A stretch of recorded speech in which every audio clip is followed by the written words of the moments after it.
For if dreams die, life is a broken-winged bird that cannot fly. Hold fast, for when dreams go, life is a barren field frozen with snow.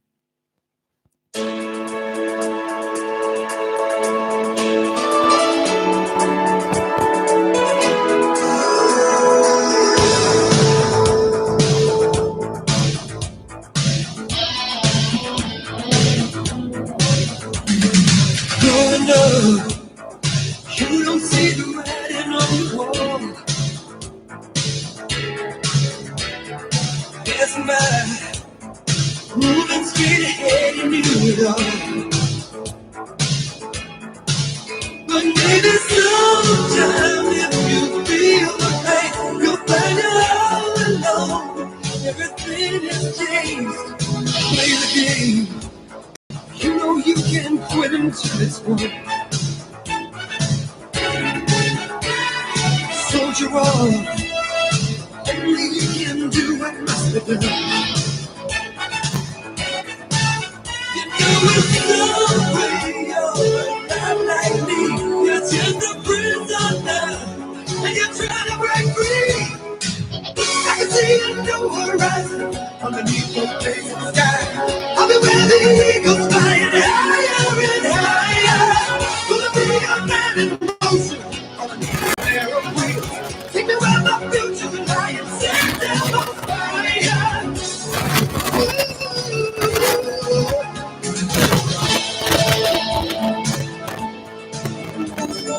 Burning up, don't know just how far that I can go.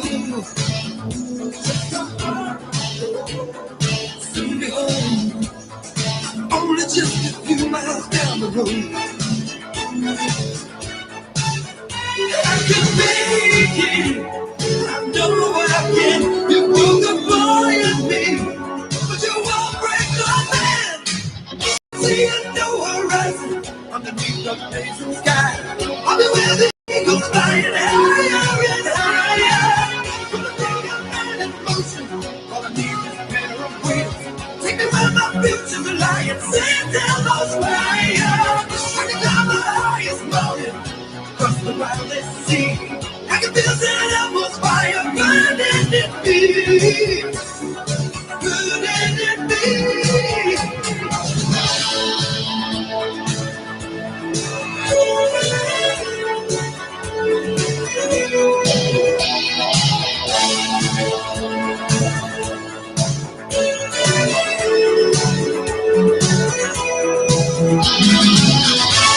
Just one step in life, no man has his time. And my time is now. I'm coming alive. I can hear the music playing, I can see the banners flying. Feel like I'm back again, I'll hold my head high. Gonna be a man in motion, all I need is a pair of wheels. Take me where my future's lying, set them on fire. I can see it new horizon, underneath the blazing sky. I'll be where the eagles flying higher and higher. Gonna be a man in motion, all I need is a pair of wheels. Take me where my future's lying, set them on fire. I can climb the highest mountain, cross the wildest sea. I can feel that atmosphere burning in me, burning, burning in me. I can feel it burning.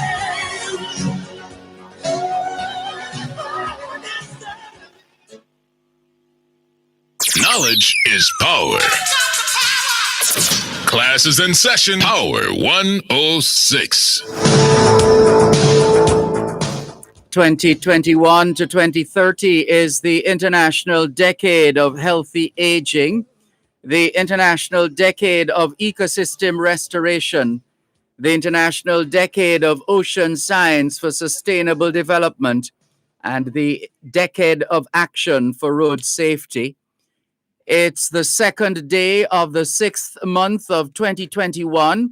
the International Year of Peace and Trust, the International Year of Creative Economy for Sustainable Development, the International Year of Fruits and Vegetables, the International Year for the Elimination of Child Labor, and the International Year of Health and Care Workers.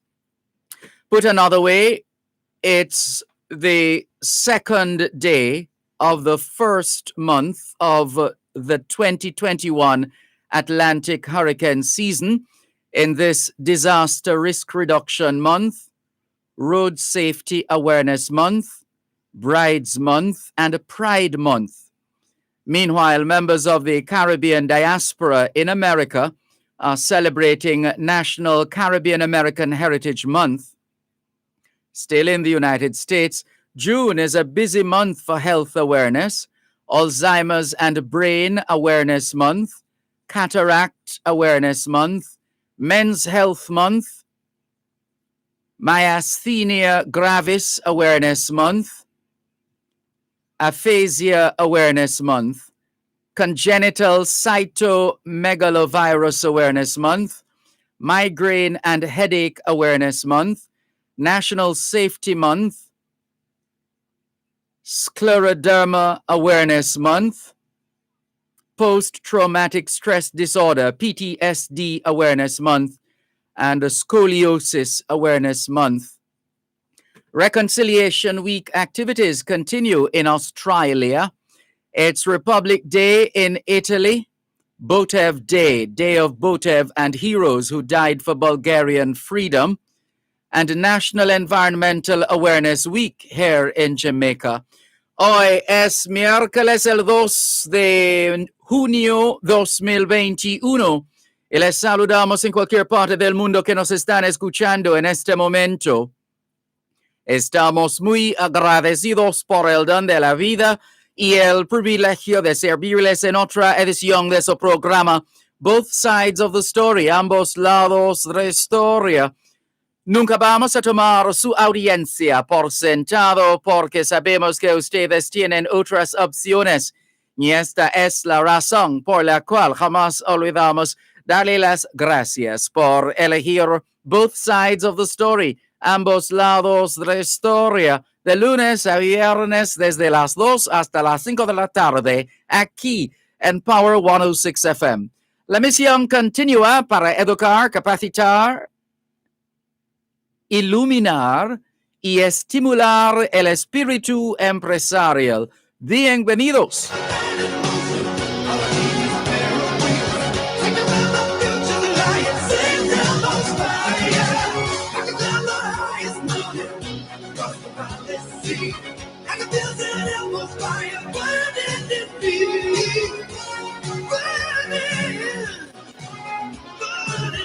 You're listening to Power 106 FM. The time is now 2:15. Contractors and developers, Coast to Coast Quarries is having a 10% sale on all size stones. Coast to Coast Concrete has relocated to 5 Lady Musgrave Road and has opened a new plant at Somerset in Mandeville. So for all your concrete needs, including blocks and mild dust, look no further. Coast to Coast Group of Companies, expanding to serve you better. Call 876-706-3230, 876-754-7472, and 876-904-555527.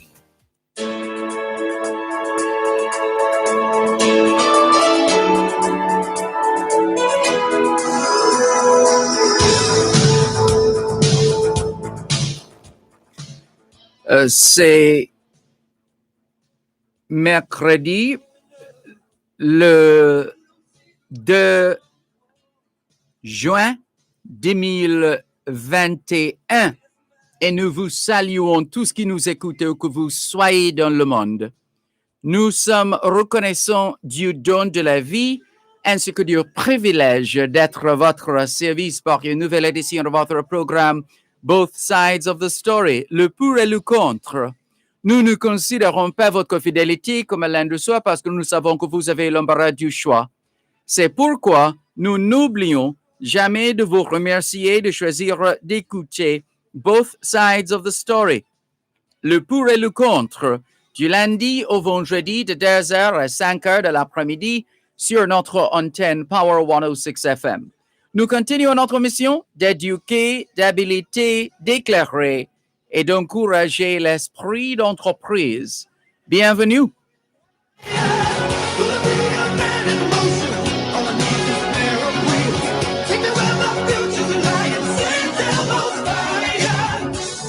All we're saying is it's Wednesday, the 2nd of June, 2021, and we greet you well, wherever in the world you are listening to us right now. We remain eternally grateful for the gift of life and the privilege to serve you on yet another edition of your program, Both Sides of the Story. We don't ever take your listenership for granted because we know you have choices, and that's why we never ever forget to remember to say thanks for choosing to listen to Both Sides of the Story Monday to Friday, 2 to 5, right here on Power 106 FM. The mission continues to educate, empower, enlighten, and encourage entrepreneurship. Welcome.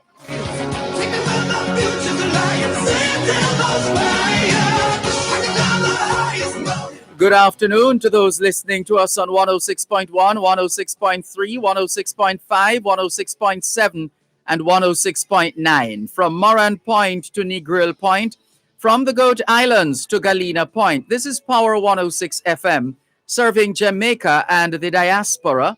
Hello to those tuned in via the Power 106 FM app, which you would have downloaded from the App Store or the Google Play Store, depending on the nature of your device. Downloading is free. Listening is free whenever, wherever. We thank you if you have dialed a designated number to listen to Power 106 FM from the United States and the United Kingdom. In fact, if you're in the United States and you wish to dial a number to listen to Power 106 FM, you can call 631-359-8281, 631-359-8281. And those in the United Kingdom who wish to dial a number to listen to Power 106 FM can call 0330-606-0953, 0330-606-0953. We're streaming live video on the Dervan Malcolm Facebook page and affiliated pages.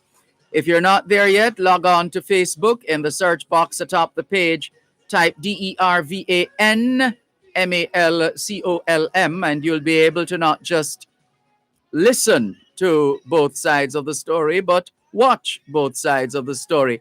If you don't have a Facebook account, no sweat. There's always YouTube, and there is a Dervan Malcolm YouTube channel. All you have to do, log on to YouTube. If you do that now, you should see this video trending. If you're not seeing it, no sweat. Just type DERVAN MALCOLM in the search box and you'll be good to go. We thank you if you have found other means of listening to us here on your program, Both Sides of the Story, Power 106 FM.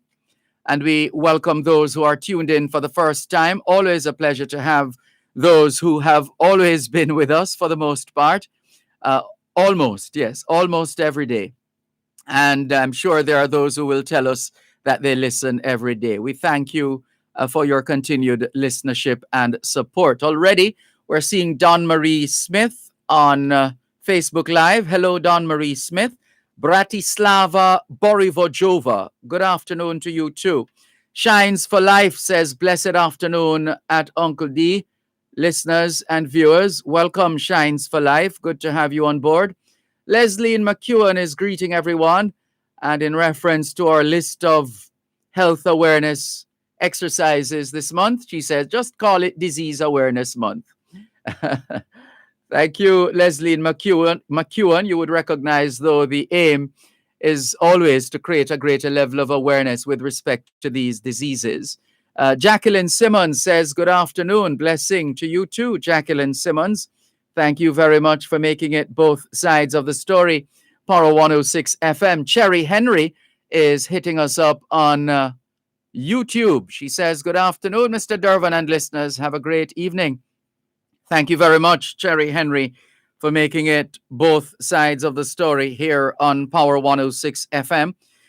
We have a lot of messages that we weren't able to share with our broader listenership during yesterday's program, because it was just such a wonderful opportunity to have featured those students of excellence from the Old Harbor High School, and also their outgoing vice principal. That was quite something. Happy to have been able to oblige and join in celebrating the achievements of our people. In this case, the students of Old Harbor High School and the outgoing vice principal. Let's see, there are a few. Where do we start? Did we read this one already? Yes, we did, from Patriotic Jamaican in New York. Let's see what was on Cuban in Georgia's mind. He says, "Good afternoon, Sir Malcolm.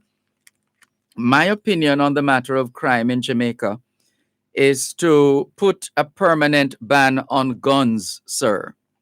He's calling for a permanent ban on guns. Good luck with that one. That's we would it unless we were way back in time like the Japanese, when the Japanese in the early stages of organizing their society, they banned the use of guns. Guns were just not used at all in Japan. And even to this day, if you need to get a gun license in Japan, it takes the process is rigorous, and it takes a very long time. And consider yourself fortunate if you succeed in getting that gun license. But thank you for your message nonetheless, Cuban in Georgia. One would imagine the frustration in just trying to come up with some idea of what can be done to tackle the twin evils of crime and violence. Well, we've been grappling with that double-headed monster for a very long time, and it doesn't seem as if that's going to end anytime soon. When you go through the archives, and we normally do, you find stories that are not far from the ones that are still with us to this day, where we came across quite a number of crime-related stories going through the archives earlier, and in addition to material that we have already. And it's, for example, let's look at 1975. Churches call on Manly Siaga, no more political violence. The Jamaica Council of Churches has called for a joint declaration by the Prime Minister and the leader of the opposition against political violence. This was on or around the 1st or 2nd of June, between the 1st and 2nd of June, 1975. And there was another story of a police officer who was under guard due to threats against his family. Round-the-clock police protection is being provided for Inspector Renford Smart and his family as a result of threats he has been receiving. Then there was another story: raid nets guns, patrols follow. 4 guns, ammunition, ganja, and stolen goods seized the previous day when a heavily armed police military party swooped down on the youth center at Payne Avenue in Tavares Gardens, Kingston 13. That's just an example. That was 1975. We could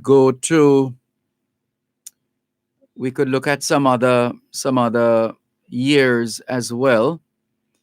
But the more things change, the more they remain the same. We've come across stories having to do with electricity, the increase in the price of electricity, increase in the price of telephone calls. That's what we've been leafing through all of today, just looking at the same issues that we've had. Listen to this now. Where is it? The Mrs. David Core, that's the wife of the Minister of Finance, on this day, 1976, called on Jamaicans to save the country from the current wave of violence and not wait to be penned and hunted like dogs, sounding there like she was borrowing the words from Claude McKay's If We Must Die. Mrs. Core made the plea as she officially declared open the third annual Money Management Week held by the National Savings Committee at the Holy Cross Church in Halfway Tree. The $20 note was in circulation on this day, 1976. And just going through, there are quite a few stories. For example, we're talking about price increases now. 1979, soap prices increased. The price of toilet soap and laundry soap has been increased effective Wednesday. The price of Magic, Canon, maybe some of our listeners would remember some of these names, soap names, Magic, Canon, and Guinea Gold, moving from 37 cents to 41 cents per tablet. I believe they meant per bar, for example, maybe tablet being another reference to a bar of soap, or were they much smaller to the point where they referred to them as tablet? But yeah, that's price increases. Carbolic brands, the Drax and Carib carbolic brands, moved from 22 cents to 25 cents per 3-ounce tablet, and from 40 cents to we would take these prices right now. That would be something, wouldn't it?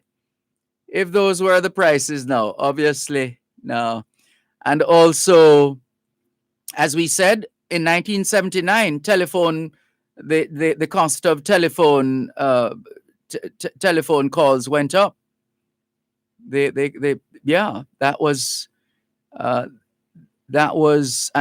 part of the, according to Carlisle Dunkley, the increase was intended to generate additional revenue, which he said was crucial to the Jamaica Telephone Company's capital investment program and would facilitate the company in providing 2,500 lines per year up to 1983.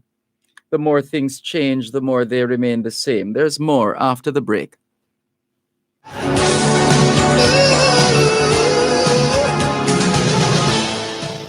Win more money with Lucky Play Lotteries. Play Big Pot, Super 5, and Dream 6 today. The time by Lucky Play Lottery is 2:30. Hose Assembly and Supply HAS is the best at what they do. They supply hoses, fittings, and tools. They guarantee they are unbeatable in price and quality combined. Branded by you as the hose and tool boss with the most effective industrial solutions. Come, experience the joy of shopping with the hose boss. Call 876-923-3936 or visit them at 173 Hagley Park Road, 2 Charlesworth Crescent, or Montego Bay Trade Center. HAS would like to thank their customers for over 30 years. Jamaica is blessed with adequate water supply. Let us do our part in protecting this precious resource and enhance the productivity of our farmers. Let's grow what we eat and eat what we grow, as what we do today will impact our lives tomorrow. A message from the National Irrigation Commission Limited. Irrigation, making the difference in agriculture. Join us for the first staging of the J3A's Olympic Destiny events live on onespotmedia.com pay-per-view on June 5 and June 19, 8 a.m. to 11 a.m.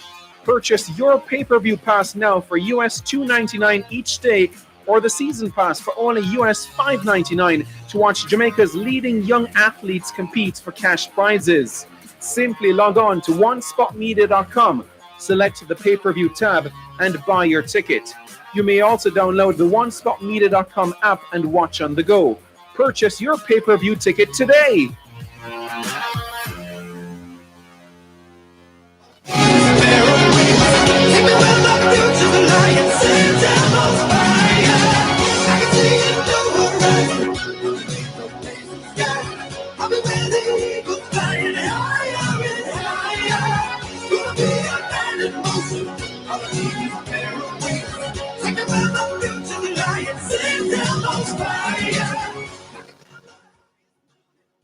Thanks a lot for staying with us here on your program, both sides of the story, Power 106 FM. Good afternoon to Taki Lemkwa. A pleasant afternoon, says Taki Lemkwa, Dervan, and all listening and participating on board all over. Greetings. Greetings to you too, Taki Lemkwa. Ricardo in Glengoff, St. Catherine, is tuned in as usual. Welcome, Ricardo. Hello to Nikisha Brown Anderson. Thank you very much for joining us. Melinda Grant says, good afternoon, Mr. Malcolm. A blessed Wednesday to you and fellow viewers. I was very pleased with the history lesson about Paul Bogle on Monday. I listened with my 12 and 7-year-old listening, and they found it very informative and eye-opening. Thank you, and keep up the awesome work. Thank you, Melinda Grant, and all the best to your 12 and 7-year-olds. Steve McDonald says, could you please post the 75 call from the church? We'll see what we can do for you, Steve, in Toronto, Canada. In the meantime, let's say hello and welcome to business development consultant at the Exim Bank, Mr. Winston Lawson. Good afternoon, Mr. Lawson. How are you? Good afternoon, Dervan. Good afternoon. And to your listeners, Dervan, it has been too long. Yes, indeed. too long. But I'm always very happy to talk with you. And thank you for the opportunity. It's a pleasure. Yes. Also joined by Mr. Kevin Foreman, country SME specialist at JMMB Bank. Mr. Foreman, good afternoon. Did we lose him? Hello, Mr. Foreman. Right, well, let's try and reconnect with Mr. Foreman. In the meantime, though, something exciting we gather is in the making, if not already in place. Winston Lawson, as far as the Exim Bank is concerned, can you set the tone for the rest of this discussion, please? Yes, Dervan. So thanks again. We had a successful launch this morning of one of our latest products in partnership with GMMB Bank. The launch went very well. We had the Honorable Minister Shaw gave his support.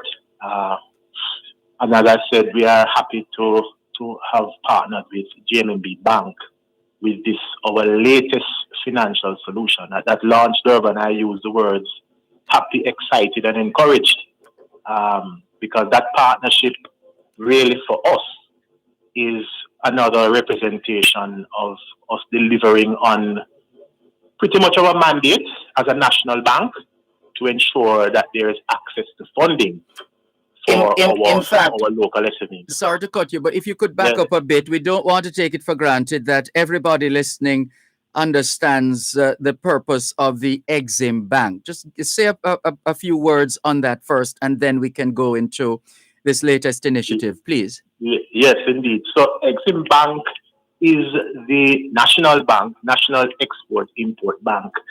And essentially, we have a duty, a role, an obligation per se, Dervan, to ensure that small and medium enterprises, but in the productive sector, continues to have seamless and consistent access to funding. We have a role of ensuring, a role towards national development. And of course, we do this by providing, a wide range of financial solutions to the SMEs in the productive sector. And of course, this will include exporters. Good. Yes. So now let's get to this latest initiative. Yes. So it's actually called the guarantee. Export guarantee. Yes. And essentially, Dervan, it's like a working capital guarantee. And I'm gonna try my best to keep it as simple as possible. Sure. Thanks. But in effect, what it does is mobilizes financing for SME exporters, the exporters who may fall short of collateral requirements. So you really back them up. You back there them. you go. Mhm. There you Yes. go. There you go. So I try to keep it as simple. Yes. The guarantee really is a facility now that is made available to our partner, JMMB. And what it does, it allows JMMB to utilize that facility in circumstances where those exporters require loans but are falling short of collateral. Well, let's find out from Kevin Foreman how he sees this relationship working. Good afternoon, Mr. Foreman. Over to you. Afternoon, Dervan, and good afternoon to your listeners. Hi, good. Winston, we meet again. I tell you. So yes, this is yet another step in our path, JMMB, as we try to provide to our SME clients solutions to their everyday problems. So we've partnered with Exim Bank in this case to come up with the solutions around the collateral issue. We know that a lot of our clients, they have good business plans, they are doing fairly well, and they need to expand and grow. But because they do not have that collateral support, they sometimes face a roadblock. Mm-hmm. So what this partnership does, in effect, what we're saying is that for those potential clients, for those exporters in particular, and by the way, it's for exporters and persons involved in the export market value chain. So if you're a manufacturer, but you sell to an exporter, you can also benefit from this. Good. Very good. So now, give us a sense, Winston Lawson, of how the small and micro enterprise decides who to go to. Do they come to you or go to JMMB? Right. So that's why I tried to put some clarification, because what it does is that the facility really is made available to the JMMB. And what happens is that the SMEs would go directly to JMMB, the SME exporters who require that loan funding would approach JMMB. And in circumstances where they find that their supporting collateral may fall short, then JMMB may utilize the facility that we have made available to them. Right. So essentially, it really is centered around helping those SMEs who may find themselves with an export opportunity and require some funding, but they're falling short. So you'll see, Dervan, that yes, we have our role to play in national development. Yes, we're targeted exporters, but we're getting a little bit more targeted in really helping those that we know need the help and just need a little bit of support. So that's what this product is really about, focusing on those exporters who just not getting over that edge that is necessary for them. Exim is here along with our partners, JMB. We have put something together to help them get over and to get exploit and convert on those export opportunities. Kevin Foreman, for those small and micro enterprises which might be exploring all the options in the market, how much of an easy sell, so to speak, is the export guarantee? Well, it's certainly an easy sell because it solves a significant problem that's there in the market. But I guess another question is, how easy can we make it for There you go. those clients to Yes. access this? So at JMB, we've been serving SME clients for a while, but we're more targeted now. We have a SME unit that was recently established over a year ago, and so we have a dedicated team who cater particularly to our SME clients. So what it means is that for any exporter or anyone in the export market value chain who is listening or hearing this, if you're interested, your next step would be to get in touch with us here at JMB. And we will take you through a conversation to understand you, understand your business, see where you're coming from, what your aspirations are, and kind of build some solutions around you and your situation. We've also added to our suite of solutions for our clients, our SME Resource Center, which is another phase in our commitment, I'd say, to our clients, in that through the SME Resource Center, for those clients who need the additional hand-holding, who need the additional support. We know that a number of our SMEs are not fully organized, and so their financial documentation may not be in place and so on. Through the SME Resource Center, we provide them with that support. I see. No, that is quite comprehensive, and it shows that you are in touch with the small and micro enterprises, SMEs. Wanted you to give us a sense, Winston Lawson, of what was it, or in the environment right now, in the market right now, that would have prompted you? What was the trigger for this export guarantee for small and micro enterprises? It's pretty much just the general feedback that we normally avail of, Dervan, in the marketplace. We have a general sense of what is happening, what our exporters are asking for. We have an excellent relationship with the Umbrella Association, which is the Jamaica Manufacturers and Exporters Association. We keep ourselves in check with them. We know what their needs are. We would have had some focus groups, putting this thing together. And so we know it would have been something that is impactful, and we're really looking forward, to a great outcome on it. Dervan, I want to be very transparent as well. Sure. So to explain a bit more, there are obviously limits to the product. Can we pick up on that point after the break, please? Listeners, our guests at this time, Winston Lawson, Business Development Consultant with the Exim Bank, and Mr. Kevin Foreman, Country SME Specialist with JMMB Bank. They're sharing with us the freshly minted, just launched export guarantee for small and micro enterprises, SMEs. For those who are in the export market value chain or the exporters themselves. You'll hear more after the break.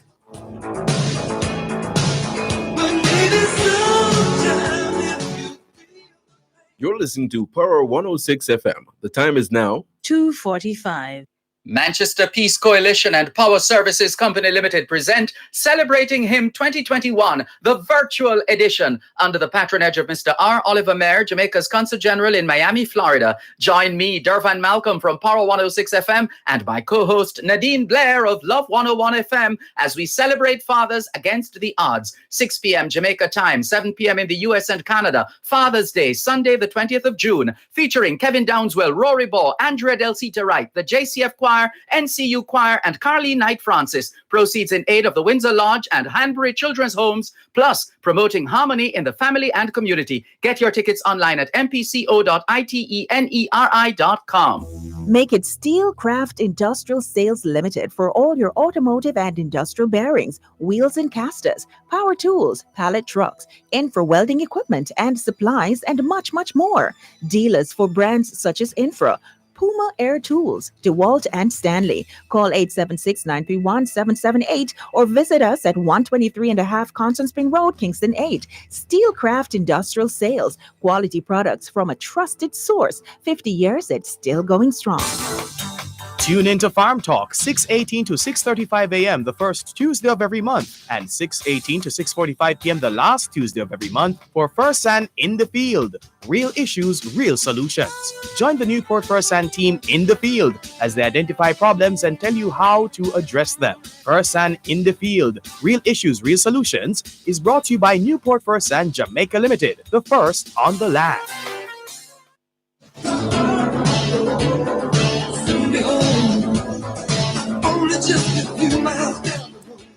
Thanks a lot for staying with us here on your program, Both Sides of the Story, Power 106 FM, as we continue our discussion on the just launched export guarantee launched by the Exim Bank in support of small and micro enterprises, SMEs. The Exim Bank, in partnership with JMMB Bank, providing this facility for those in the export market value chain and those who are exporters themselves. You were saying, going to the break, Winston Lawson, that you wanted to give a little more information with respect to this export guarantee. You stopped at the word limit, or we had to take a break at that point. There are some limits, Yes. right? And let me perhaps start with the first limit based on what you had said not too long ago. It's the SME market, the SME exporters, which is small and medium enterprises. It's not the MSME, so it doesn't include the micro. Matter of fact, the SME target market that we are looking at, we would require those SMEs to have minimum annual sales of 15 million Jamaican dollars. We're seeing it clearer now. Yes, right, sorry, go ahead. Or a maximum annual sales of about 425 million. So it's within that bracket that we're targeting as exporters or those in the value chain. So that's one of the parts of the structure. Right. Additionally, we should share that the guarantee facilitates funding for over the short term. So and when we speak about short term, we're speaking about up to 12 months or up to 1 year.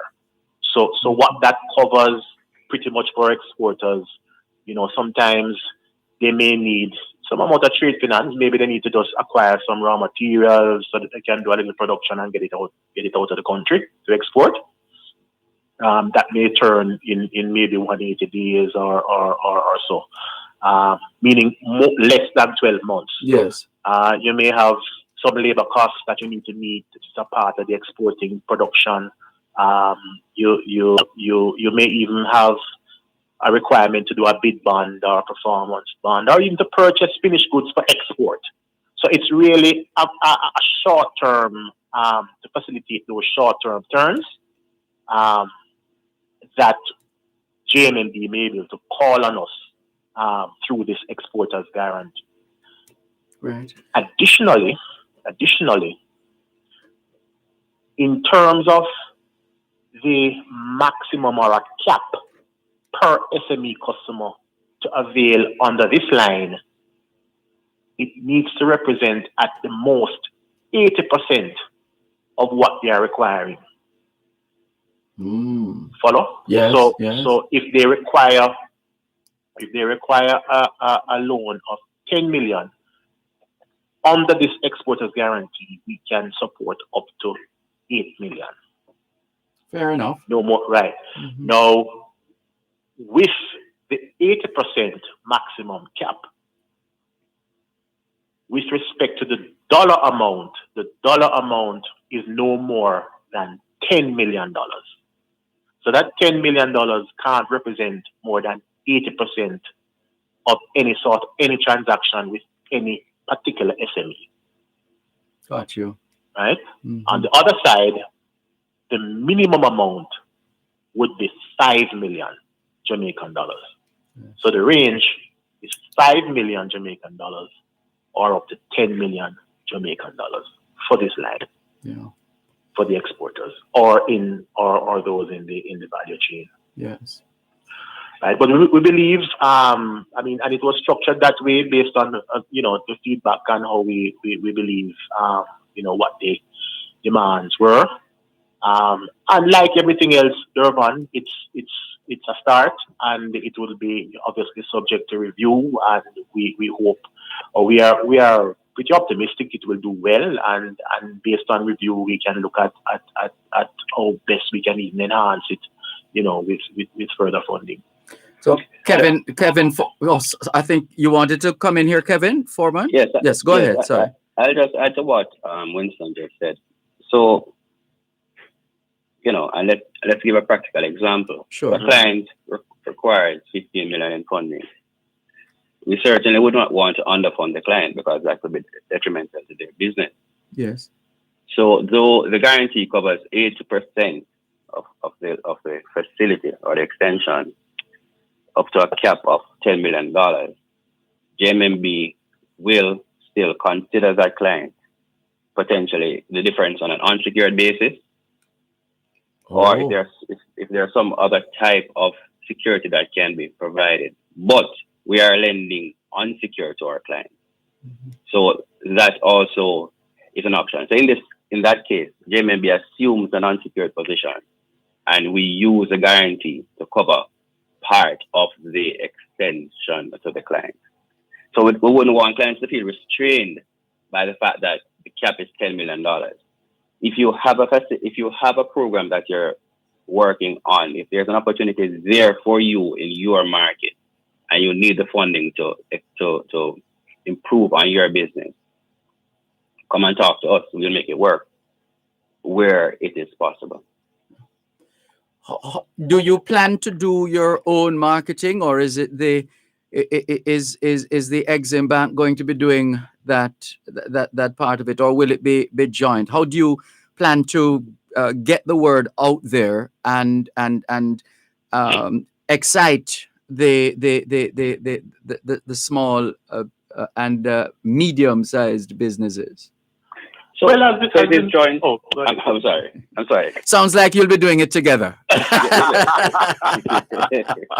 Well, the media launch has said it all. I mean, yes. We had a joint media launch this morning. It went, as I said, very well. And we are again jointly gonna knock heads and put something, obviously very aggressive together going forward. But I think the product, pretty much sells itself. We know that the market is there. We expect a good take up, and as I said, it's subject to review for certain enhancements afterwards. Yes. You want to add to that, Kevin Foreman, or that pretty much sums up your perspective on the pushing this product?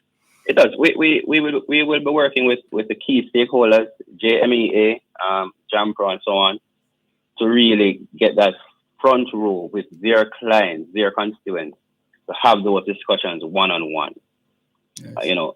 So that we can engage them frontally and let it be very clear what the benefits are and that it is there for the taking. Yes. So, gentlemen, what are you seeing that the rest of us are not seeing when it comes to exports? There are those at this time who are watching and waiting and just trying to get a feel of, all right, how much longer will this COVID-19 be with us, and the impact on the supply chain globally and commodity prices, etc. It seems to me you're making hay while the sun shines. It's Dervan, I'm the eternal optimist. Yes, indeed. And I'm encouraged. In the launch today, we spoke about crisis. There's always opportunity in crisis. Yes. We're seeing what is happening in our biggest export market.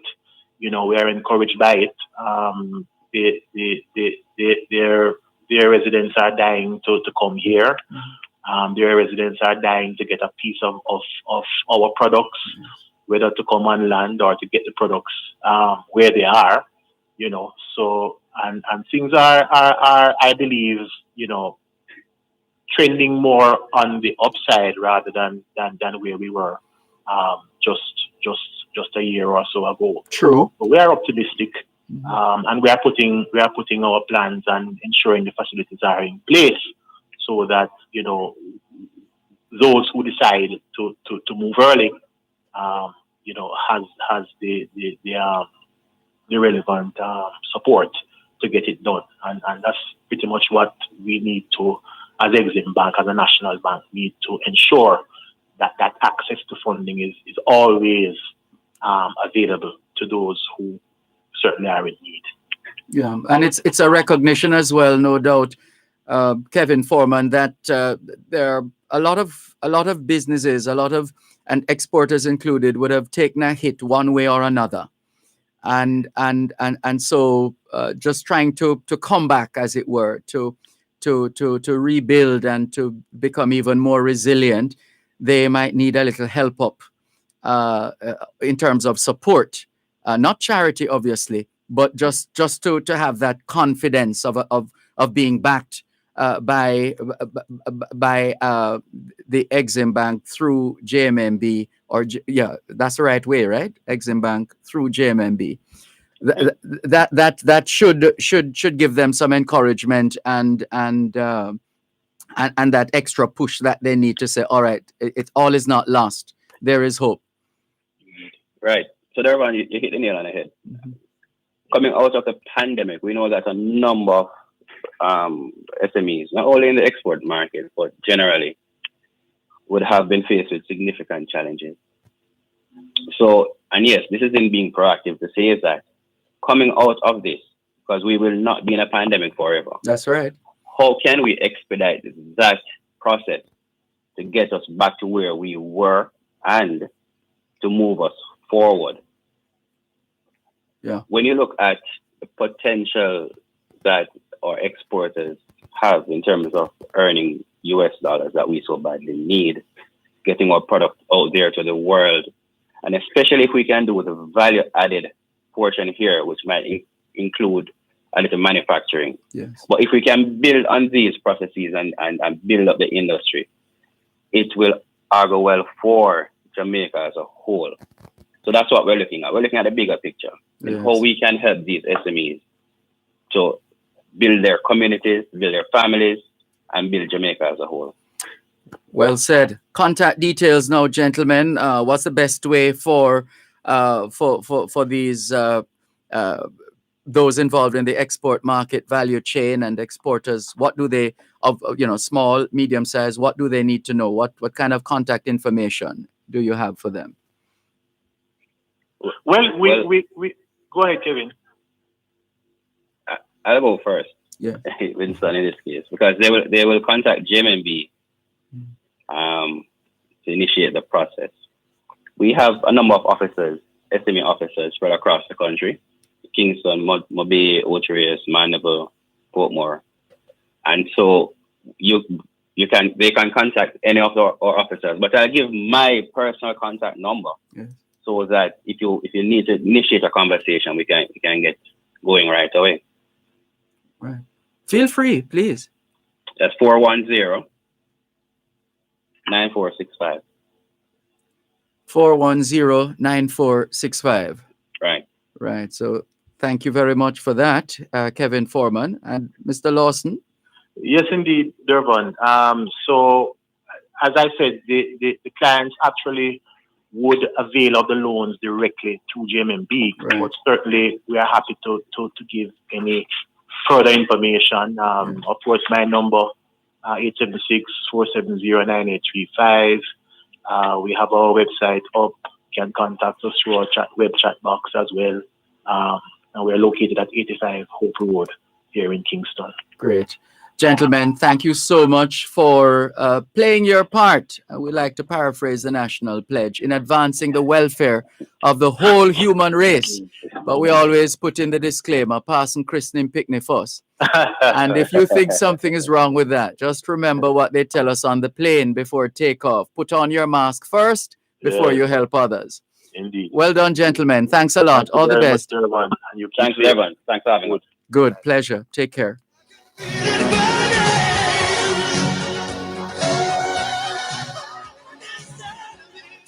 You're listening to Power 106 FM. The time is now 301 on Power 106. Join us for the first staging of the J3A's Olympic Destiny events live on onespotmedia.com pay-per-view on June 5 and June 19, 8 a.m. to 11 a.m. Purchase your pay-per-view pass now for US $2.99 each day or the season pass for only US $5.99 to watch Jamaica's leading young athletes compete for cash prizes. Simply log on to onespotmedia.com, select the pay-per-view tab, and buy your ticket. You may also download the onespotmedia.com app and watch on the go. Purchase your pay-per-view ticket today. But maybe sometime if you feel the pain, you'll find you're all alone. Everything has changed. Play the game. You know you can quit until it's won. Soldier on. Only you can do what must be done. You know it's no way you're not like me. You're just a prisoner, and you're trying to break free.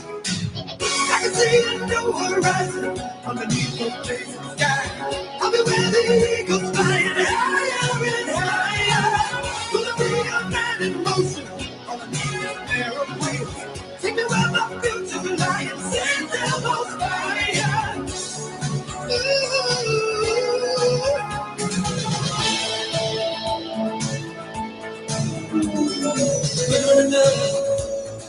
Don't know just how far that I can go. Soon be home. Only just a few miles down the road. I can make it. I know I can. You broke a boy in me, but you won't break my man. I can see a no horizon underneath the blazing sky. I'll be where the eagles flying higher and higher. Gonna be a man in motion. All I need is a pair of wheels. Take me where my future's lying. Send down those fire. I can climb the highest mountain, cross the wildest sea. I can feel that atmosphere burning in me, burning in me.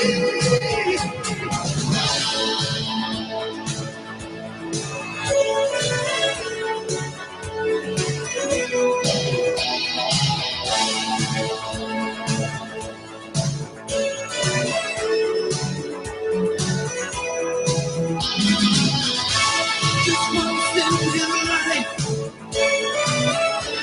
no man has his time. And my time is now. I'm coming alive. I can hear the music playing. I can see the palace fly. Feel like I'm there again. I love my and I. Gonna be a man in motion. All I need is a pair of wheels. Take me where my future's lying. Send down those fire. I can see it no horizon underneath the blazing sky. I'll be where the eagles flying higher and higher. Gonna be a man in motion. All I need is a pair of wheels. Take me where my future's lying. Send down those fire. I can climb the highest mountain, cross the wildest sea.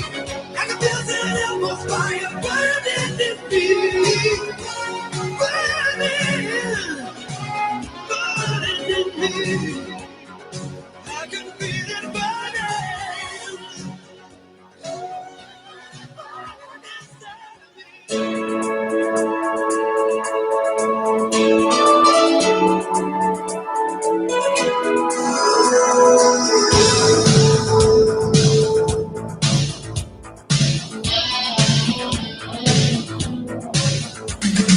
Growing up, you don't see the writing on the wall. Passing by, moving straight ahead, you knew it all. maybe sometime if you feel the pain, you'll find you're all alone. Everything has changed. Play the game. You know you can quit until it's won. Soldier on. Only you can do what must be done. You know it's no way you're not like me. You're just a prisoner, and you're trying to break free. I can see the new horizon underneath the blazing sky.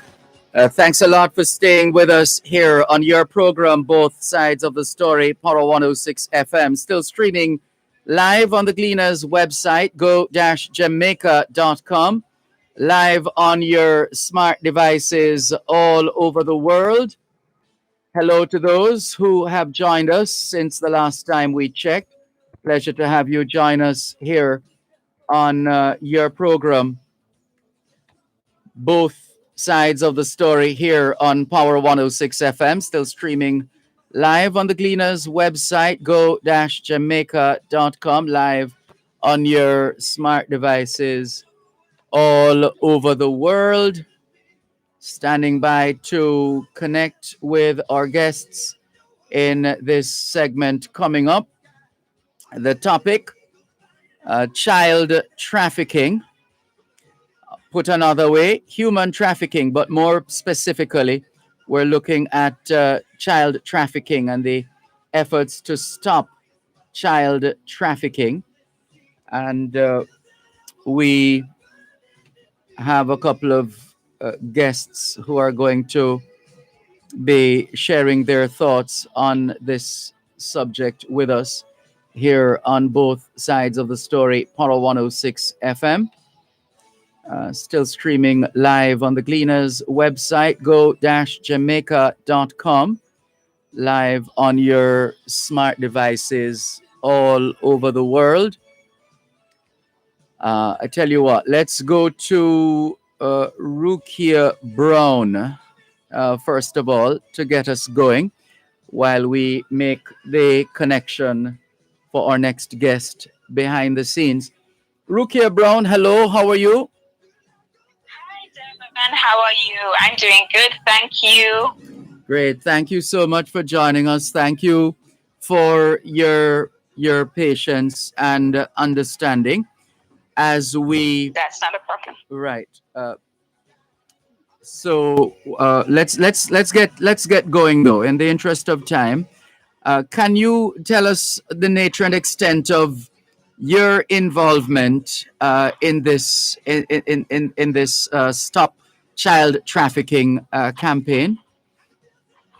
Well, Dervan, my involvement really extended to supporting the work of the University of the West Indies through the Sir Arthur Lewis Institute for Social and Economic Studies, that's SELISES, to implement the Child Protection Compact project that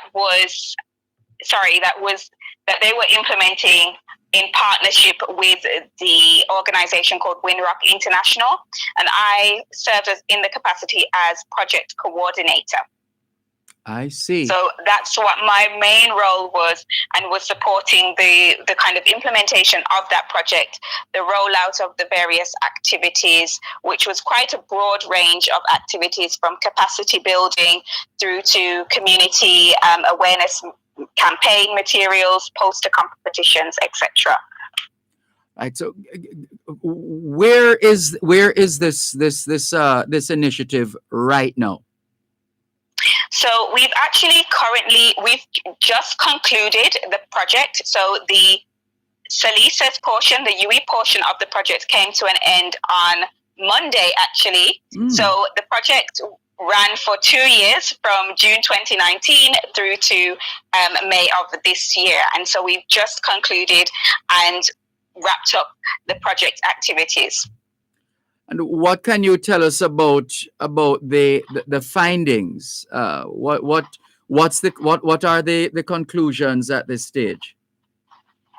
Well, we actually did a number of activities that really were focused more on sensitizing various institutions, so not just government institutions, but also faith-based organizations as well as community organizations on what child trafficking is, what the risk factors are, and what to do in terms of making reports to relevant authorities. So our work really focused on building capacity of key stakeholders and also sensitizing children and their parents as well on what child trafficking is and how to prevent it.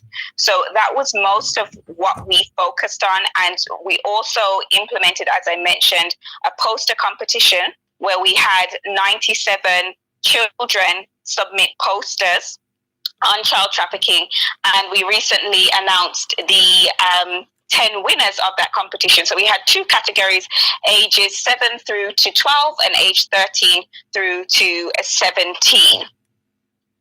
That sounds like a lot of work there. Just hold it there. Let's bring into the discussion Dr. Leith Dunn, former head of the Gender Studies Unit at the UWI Mona. What is your impression of the situation with respect to child trafficking in Jamaica? Dr. Dunn, good afternoon. Welcome. Good afternoon. Thanks very much for having Ruki and myself. We have to be very cautious. Our children are, in fact, learning online now. So there are the increased risk of the possibility of people luring them into situations which they can become entrapped in trafficking. So the increased use of the computers is good in the sense that it allows children to continue learning, but we need to teach them and also be mindful of how they use it. So they should be aware of predators who could be, luring them into keeping secrets or asking them to go places or what have you. So that's definitely one part of it. The other part of it too is that the COVID-19 pandemic has really made a lot of our economic situation worse. So the economic vulnerabilities are there. And sometimes when people are desperate, they'll do desperate things. So the economic situation is also a risk factor that could increase child trafficking. I think also, Dervan, of the increased cases of gender-based violence, and that's a push factor. So if there's conflict in the home, it means that children are more at risk of being exploited. Someone can come and say, never mind, I'll take care of you or what have you. So those are some of the factors that make children vulnerable. So we have to really be very careful and warn them, and we all as citizens have to protect them. One moment, please. We need to take a break. Listeners, this is your program, Both Sides of the Story, Power 106 FM, looking at the Child Protection Compact CPC Child Trafficking Project with Rukia Brown, Project Coordinator, Child Protection Compact Project, and Dr. Leith Dunn, former head of the Gender Studies Unit at the UWI Mona. More in a moment.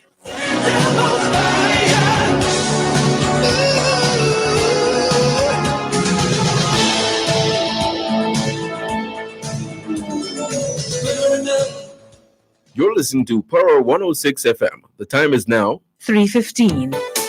Celebrate World Environment Day this Saturday, June 5, under the theme Ecosystem Restoration, with a focus on its role in providing the essential infrastructure that supports life on Earth and human development. Join the Jamaican Diaspora Live Online with Dervan Malcolm as he encourages worldwide awareness and action to protect our environment. This Saturday, June 5 from 6 to 9 a.m. This broadcast is brought to you by Environmental Solutions Limited, Everything Environmental, and Portland Cooperative Credit Union. Moving ahead and serving you better. That's a focus on World Environment Day during the Jamaican Diaspora Live Online. this Saturday, June 5 from 6 to 9 a.m. right here on Power 106 FM.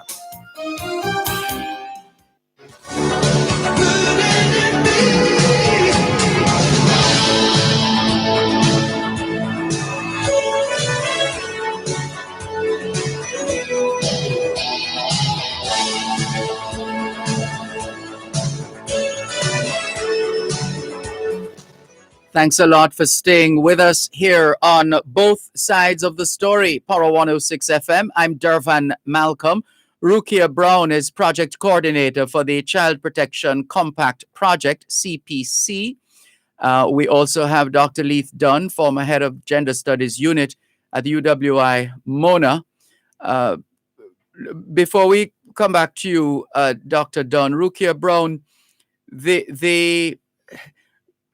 the sensitization sessions for adults and people working in education, health, communities, faith-based organizations.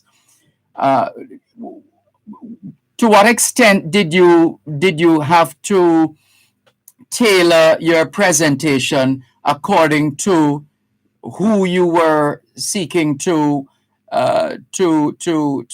educate or sensitize to this issue of human trafficking and in particular child trafficking? Yes, Dervan, thanks for that question. We definitely did make sure presentations that we delivered were kind of specially tailored to the audience. So for instance, we did, as I mentioned, sessions for parents and children, and we ensured that the material for children specifically was child friendly.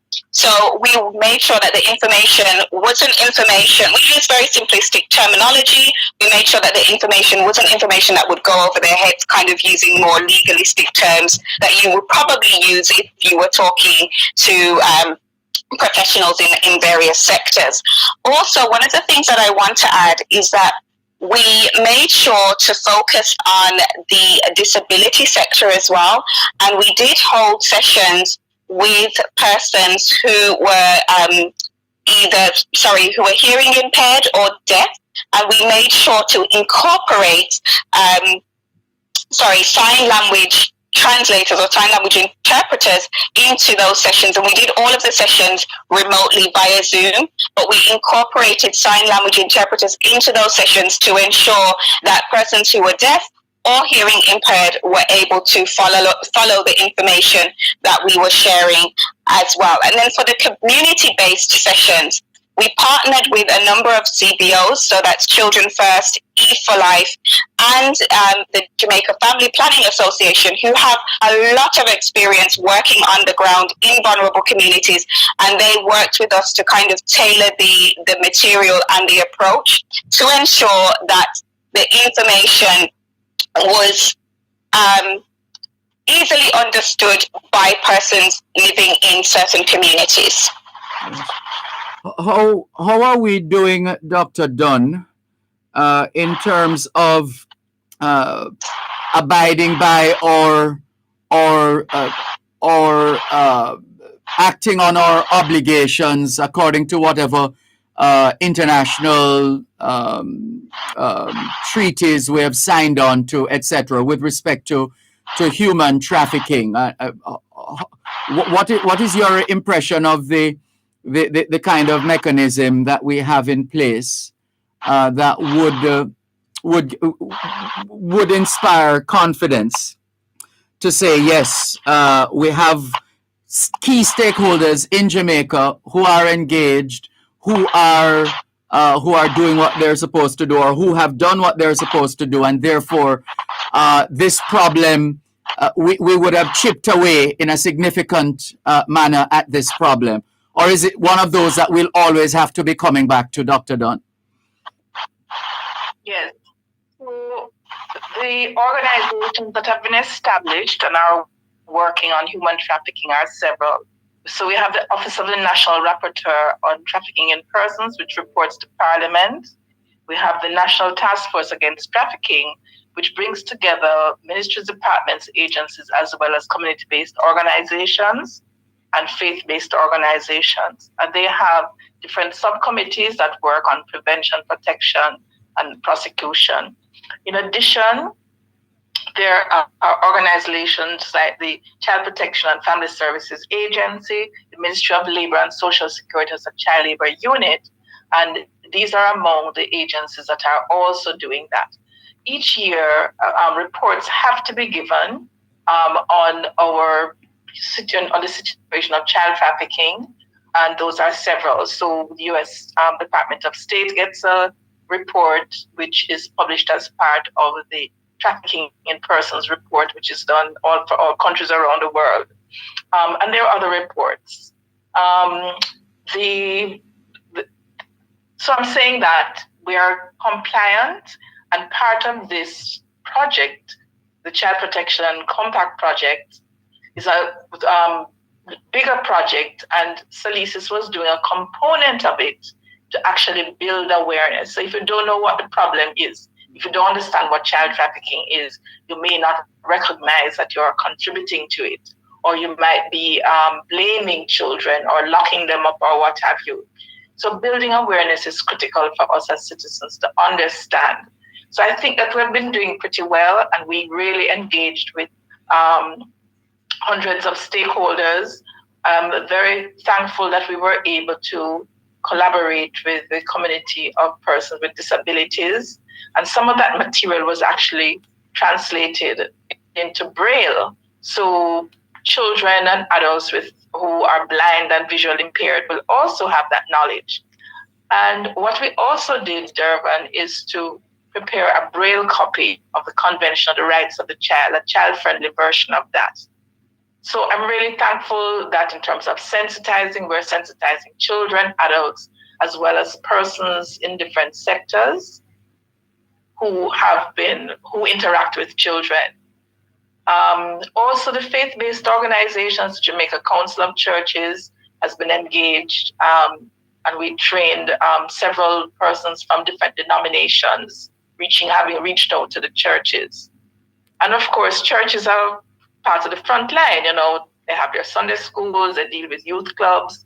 So the more we can sensitize, the more we can help to prevent child trafficking and human trafficking.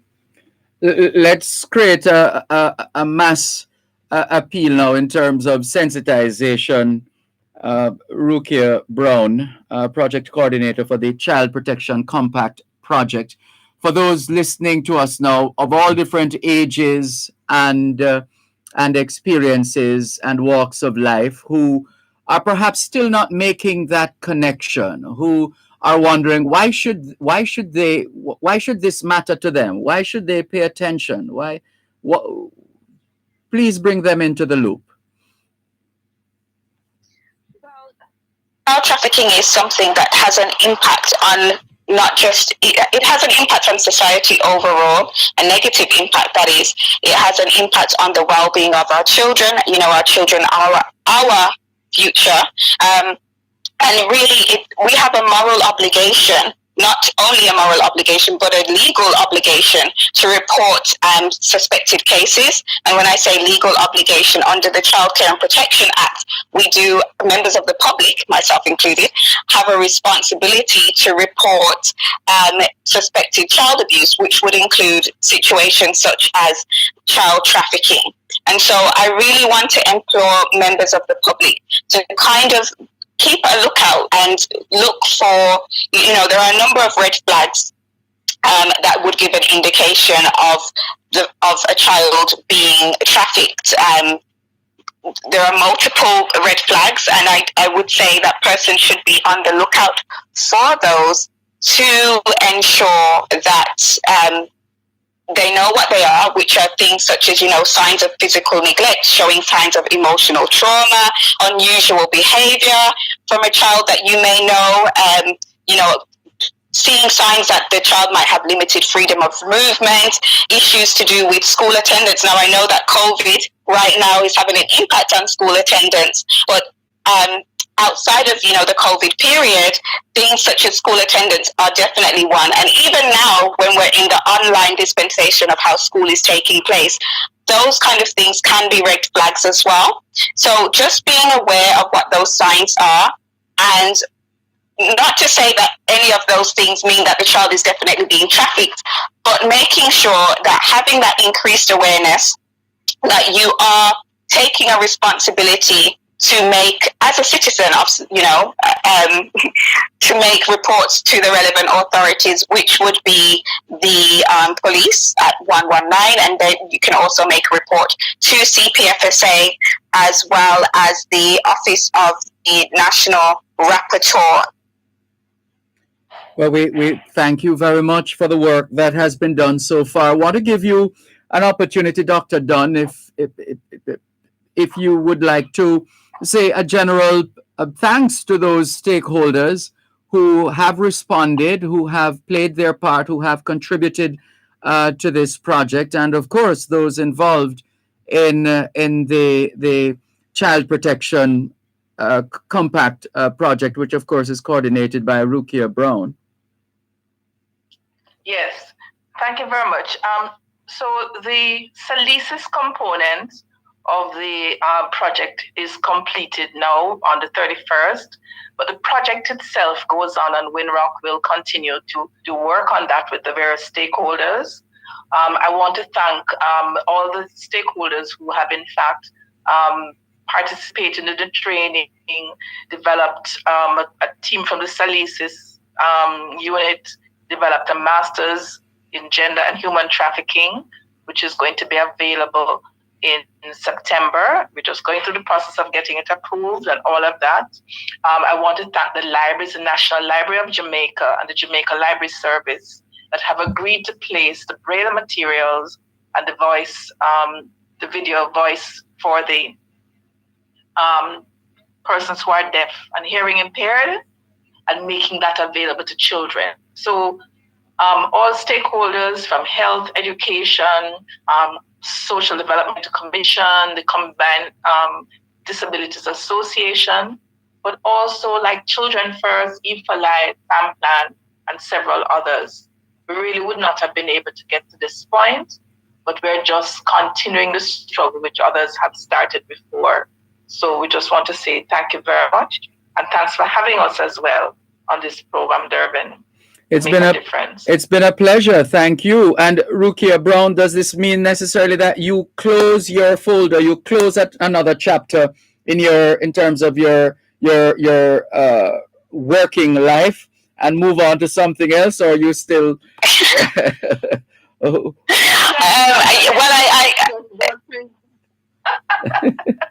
She's been in this for many years. Tell them. Go ahead, Rukia. Right. Yeah, I have been doing this work for over a decade now. And so whilst this part of this chapter has closed, the story is not over. Yeah. And there is still much work for me to do to help to assist governments, not just the Jamaican government, but governments in the Caribbean overall, to combat this crime. So the work continues. The work continues, Dervan. Absolutely. It's really, really important that we protect not just our children, but other vulnerable adults as well who are victims of trafficking. Well put. Well, your enthusiasm is quite infectious. I can feel your energy. Well done. And we look forward to speaking with you again in the very near future. And thanks again, Dr. Dunn.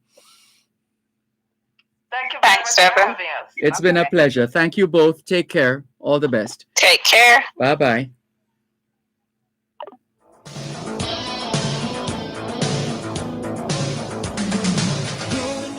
You're listening to Power 106 FM. The time is now 3:30.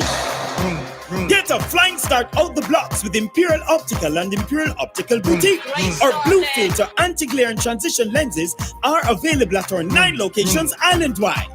See you at the finish line. This is going to be tight.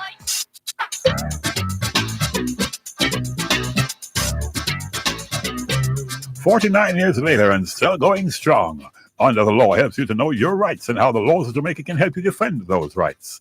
The program is brought to you on Tuesdays by the Ministry of Labor and Social Security, providing opportunity, stability, and social protection. Under the Law at 6:45 and 8:55 a.m. and at 4 and 9:55 p.m. Tuesdays on Power 106 FM. Play the game. until it's won. Soldier on, only you can do what must be done. You do it your way, you're not like me. You're just a prisoner, and you're trying to break free. I can see you know her right. Thanks a lot for staying with us here on both sides of the story, Power 106 FM. I'm Dervan Malcolm, and we have some more listeners to greet. Some others have joined us since the last time we checked. You know how much we value your input and support. Natalie Ricketts, good afternoon to you. Thank you very much for tuning in. Hello to Owen Lewis in reference to who was it who raised the subject earlier on? Cuban in Georgia about banning guns. Owen Lewis's response is not gun alone cause crime, other weapons too. So banning guns won't stop it. It takes who doing these crimes to value lives and people and stop it. Thank you, Owen Lewis, for adding your voice to that discussion. Ranny Bell in St. Thomas, good afternoon to you. It's your birthday today. Happy birthday, Ranny Bell. Thank you very much for joining us, for sharing some of your birthday time with us. All the best, Ranny Bell. Pleasure to have met you last week, Thursday, in Morant Bay, St. Thomas. Jennifer Stewart in on Q Road in Kencott, St. Andrew. Good afternoon to you. Thanks for tuning in as usual. Sophia Nemad, welcome. And Velta Wilson says, happy birthday, Ranny Bell. Yes, we join you in wishing Ranny Bell a happy birthday. On YouTube, let's see, Janice Samuels. Good afternoon, Janice. Thank you for joining us. Simone Fanti says, happy birthday to my amazing grandma, Jennifer Stewart. I wish you all the best on this special day. Well, happy birthday to you, Jennifer Stewart. Coming to you from your granddaughter, I would imagine, Simone Fanti, wishing you a happy birthday. Jennifer Stewart, Q Road in Kencott. You must be the most famous person on Q Road in Kencott in St. Andrew. Jennifer Stewart, all the best to you. Thank you very much for tuning in. And let's see who else is messaging us. Let's go to this one. Good afternoon to Erica McKenzie. Welcome home. Welcome home, Erica McKenzie. Good to have you check in with us here on both sides of the story. Power 106 FM. Still streaming live on the Gleaners website, go-jamaica.com. We did mention some messages that we missed. You know we don't like to miss your messages, right? Let's see. There was one in particular. All right, there are a couple. Let's come down. There was one. I'm sure we'll find it eventually, but let's go to the others in the meantime. We trust our listeners in Claremont and elsewhere in St. Anne who have been having difficulties or who had been having difficulties are now able to listen unhindered. If not, please let us know. This one says, hi, Dervan. I passed by Meadowbrook Estates this morning. This was yesterday. And saw some construction rubbish dumped on that little island between the main road and the gully near the new apartments built there. It was such a distasteful sight. I hope those who dumped it there will remove it soon. Otherwise, can you sensitize the KSAMC regarding it for me, please? The mayor of Kingston needs to do something about it urgently. Thank you. Over to His Worship, the Mayor of Kingston, Councillor Delroy Williams. Construction waste improperly disposed of on the island. This is in Meadowbrook Estates, on that little island, says this listener, between the main road and the gully near the new apartments built there. KSAMC, see if you can charge somebody for that or penalize somebody, whoever is responsible for that. Because that is just chaka behavior. And people who just don't care enough about the environment and generally just about cleanliness, which we have long been taught is next to godliness. But then so much ungodly behavior has been manifested in this country. One wonders, where are the godly among us? Let's see, another one here, extending this one from Vision, saying, greetings, teacher, bless up yourself and staff. Extending best wishes and congratulations to my son, Kimarl, or is it Kimarli? We're seeing Kimarl, Kimarl. Maybe it's Kimarli, but we're seeing Kimarl. Maybe it's Kimarl. To my son, Kimarl Farnham of St. George's College, in his successful results, ranking second in the region in the Cape Electrical and Electronic Engineering Unit 2 exam. He also has 9 CXCs and 5 Cape subjects. Well done to your son, Kimarl Farnham of St. George's College, STGC, the school that the great Bishop Gibson attended. He attended St. George's College, and in 1925, I think it was, he founded Kingston College. Well done, Kimarl Farnham of St. George's College. And this one, Miss Pearl Brown says, good afternoon, Dervan. I really want to congratulate those two ladies on football GPS on CVM at 9. First, she has Damian Lowe, lovely interview. Something another young man. Big up those ladies for me. Don't remember their names. I'm a real football girl. Really, Miss Pearl? A football girl, Miss Pearl. Well, now we know, Miss Pearl. Now we know. Thank you very much for your message. And right, we see Miss Olive holding on the line. We were trying to clear the other messages, but we don't know. Maybe Miss Olive have, as we say in Jamaica, pot on fire. So we don't want anything burn up. So let's go to Miss Olive. Oh, help me, Father God. Boy, me say, my name is Mrs. Jovi, yeah?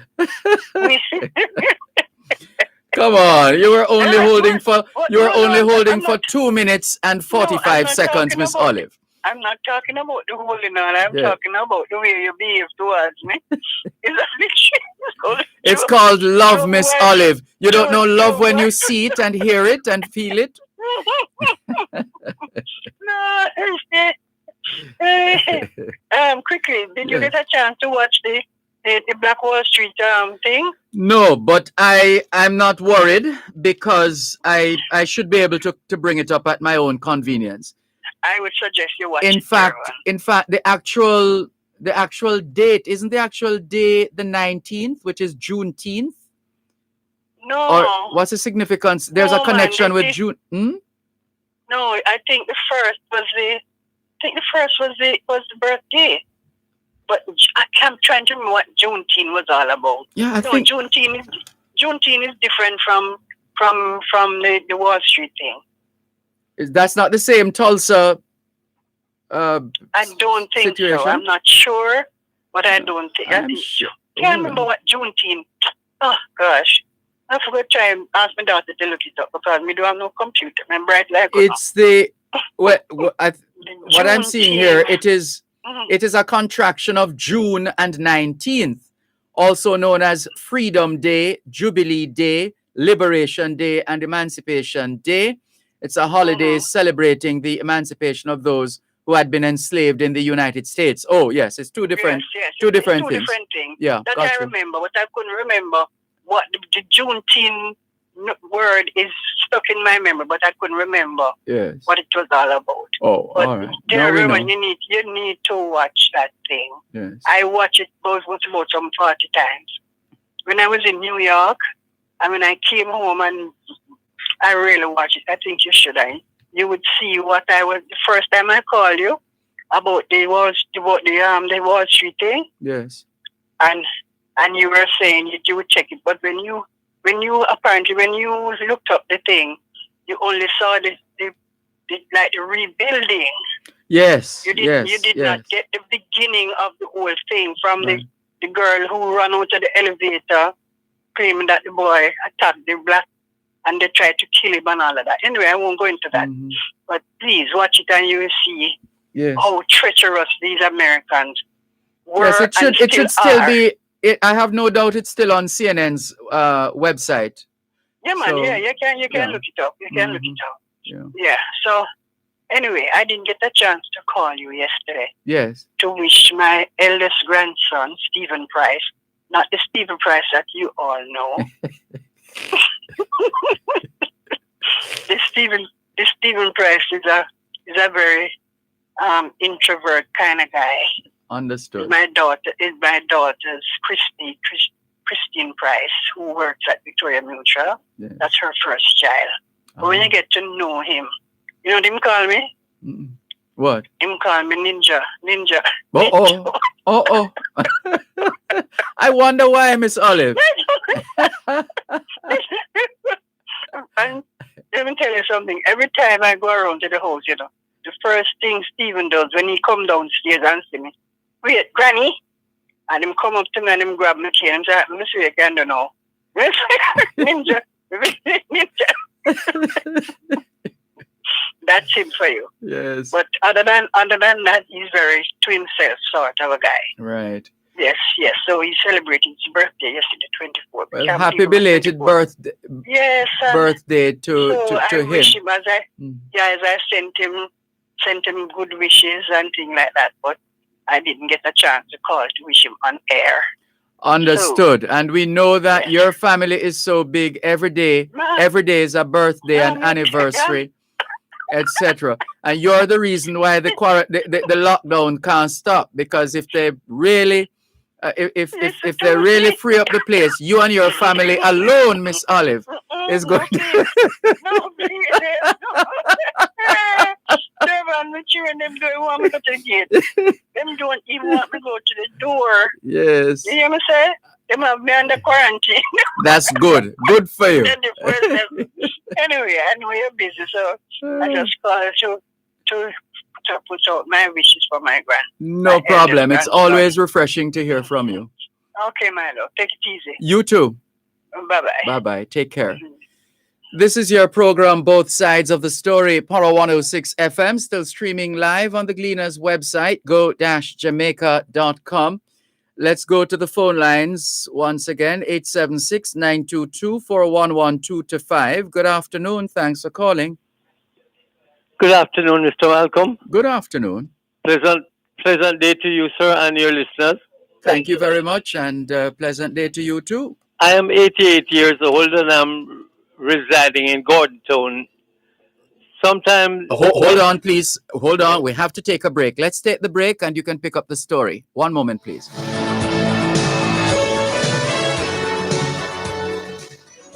You're listening to Power 106 FM. The time is now 3:45. Celebrate World Environment Day this Saturday, June 5, under the theme Ecosystem Restoration, with a focus on its role in providing the essential infrastructure that supports life on Earth and human development. Join the Jamaican Diaspora Live Online with Dervan Malcolm as he encourages worldwide awareness and action to protect our environment. This Saturday, June 5 from 6 to 9 a.m. This broadcast is brought to you by Environmental Solutions Limited, Everything Environmental, and Portland Cooperative Credit Union. Moving ahead and serving you better. That's a focus on World Environment Day during the Jamaican Diaspora Live Online. This Saturday, June 5 from 6 to 9 a.m. right here on Power 106 FM.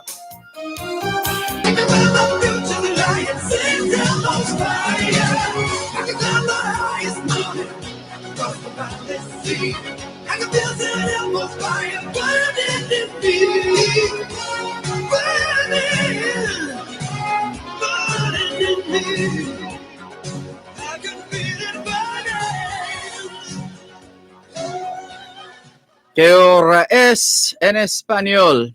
It's only 14 minutes to 4 o'clock in the afternoon here at Broadcast House 32 Lyndhurst Road, Kingston 5, St. Andrew, Jamaica. Let's continue with more on your program, Both Sides of the Story. Thanks for holding. Yes, sir. As I was saying, Yes, sir. that I am an 88-old veteran living in Gordontown. But you're sounding much younger than some of us who call ourselves young people. By the grace of God, sir, it is I who speaks. Welcome. A few weeks ago, sir, I felt sick at home, very sick, and was almost knocked out. Oh, no. Yes, sir. But by the grace of God, I was assisted by Sergeant White and Constable Adamson of the Gordontown Police Station, SOS.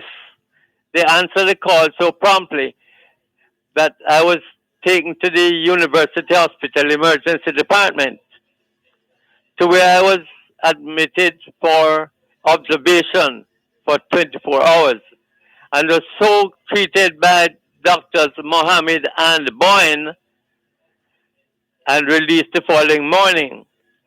So in this context, I wish to send my greatest sincere appreciation to Sergeant White and Constable Adamson of the Gordontown Police Station. Well, we join you and all those who are listening and happy to hear of the speed with which these individuals rushed to your assistance, Sergeant White and Constable Adamson, as well as the goodly doctors Mohammed and Boyne, where we want to thank them for the work that they have done, which obviously is the reason why we're talking with you right now. Yes, sir. And the other thing, my observation is, sir, and I hear you mention about the KSAC and its operation. Yes. I was really surprised to go down to downtown the other day, and Parade. Yes. One of the biggest park in Kingston in Jamaica. Surprisingly, that there are 4 sanitary conveniences in there for John public to use instead of urinating around the wall. And surprisingly, so all the gates were closed. Yes, that it's oh gosh, how do we? It's all it's the gates were closed, and street people, and all people up all category, class, and creed. When they want, there's nowhere to go to relieve They just have themselves. To relieve But themselves here's around the thing. wall. It's oh gosh, it's one of those situations where damned if you do and damned if you don't. Because what we do know is that under normal circumstances, the park would be open, and the washrooms would also be In open operation, 4 of them. hold on, and available. What has happened over the years is that some people don't bother to use they either because of some level of incontinence or otherwise they have to relieve themselves quickly, and they find the columns of the park that they use, which has had to be every now and then the KSAMC have to wash down that place with Dettol and bleach and all kinds of agents to after some of us are finished using the perimeter wall of the park as a bathroom. So there is that. There's also the problem of how we treat public conveniences. Some of us, when we finish using it, nobody else can use it because the place is so messed up. and it's multifaceted. And yes, there are people who are employed to keep them clean, etc. Yes, But it's a mixed bag, quite frankly. It really should be maintained, and people assigned to clean, and sorry that some of us treat these public conveniences the way we do, but the fact of the matter is, if the facility is there, then it must be for the benefit of the people, and it must be made available to the people. Yes, sir. So that was my observation. Yes. And therefore, as I said, sir, I wish to thank all the supporting people of the medical and the police, because had it not been for their very quick action, perhaps I would not be speaking with you today. But by the grace of God, thank you very much, sir, for listening, and I sincerely hope that they will continue to do all the good that they can while they can. Have a good day, sir, and to all the listeners, God bless you. Bless you too. Thank you very much. And again, thanks to Sergeant White and Constable Adamson of the, I think you said Gordontown Police. Yes, sir, the Gordontown Police Station. And of course, Doctors Mohammed and Boyne. Which hospital? The University Hospital, Emergency Department. University Hospital. Great. Thank you very much for calling. And we're so happy to hear your voice, having heard the story. I mean, happy in the first place, but to hear the story and to hear you sounding like a 28-year-old as opposed to an 88-year-old. You see, it gives sir, us joy. You see, I joined the army the 6th day of October 1952. Oh! Before the Queen was crowned. I see. And I served for a long period, almost 30 years. Oh my goodness. Then I joined the Jamaica Telephone Company as the security manager and worked with Mr. Malcolm, your father. I was about to go there.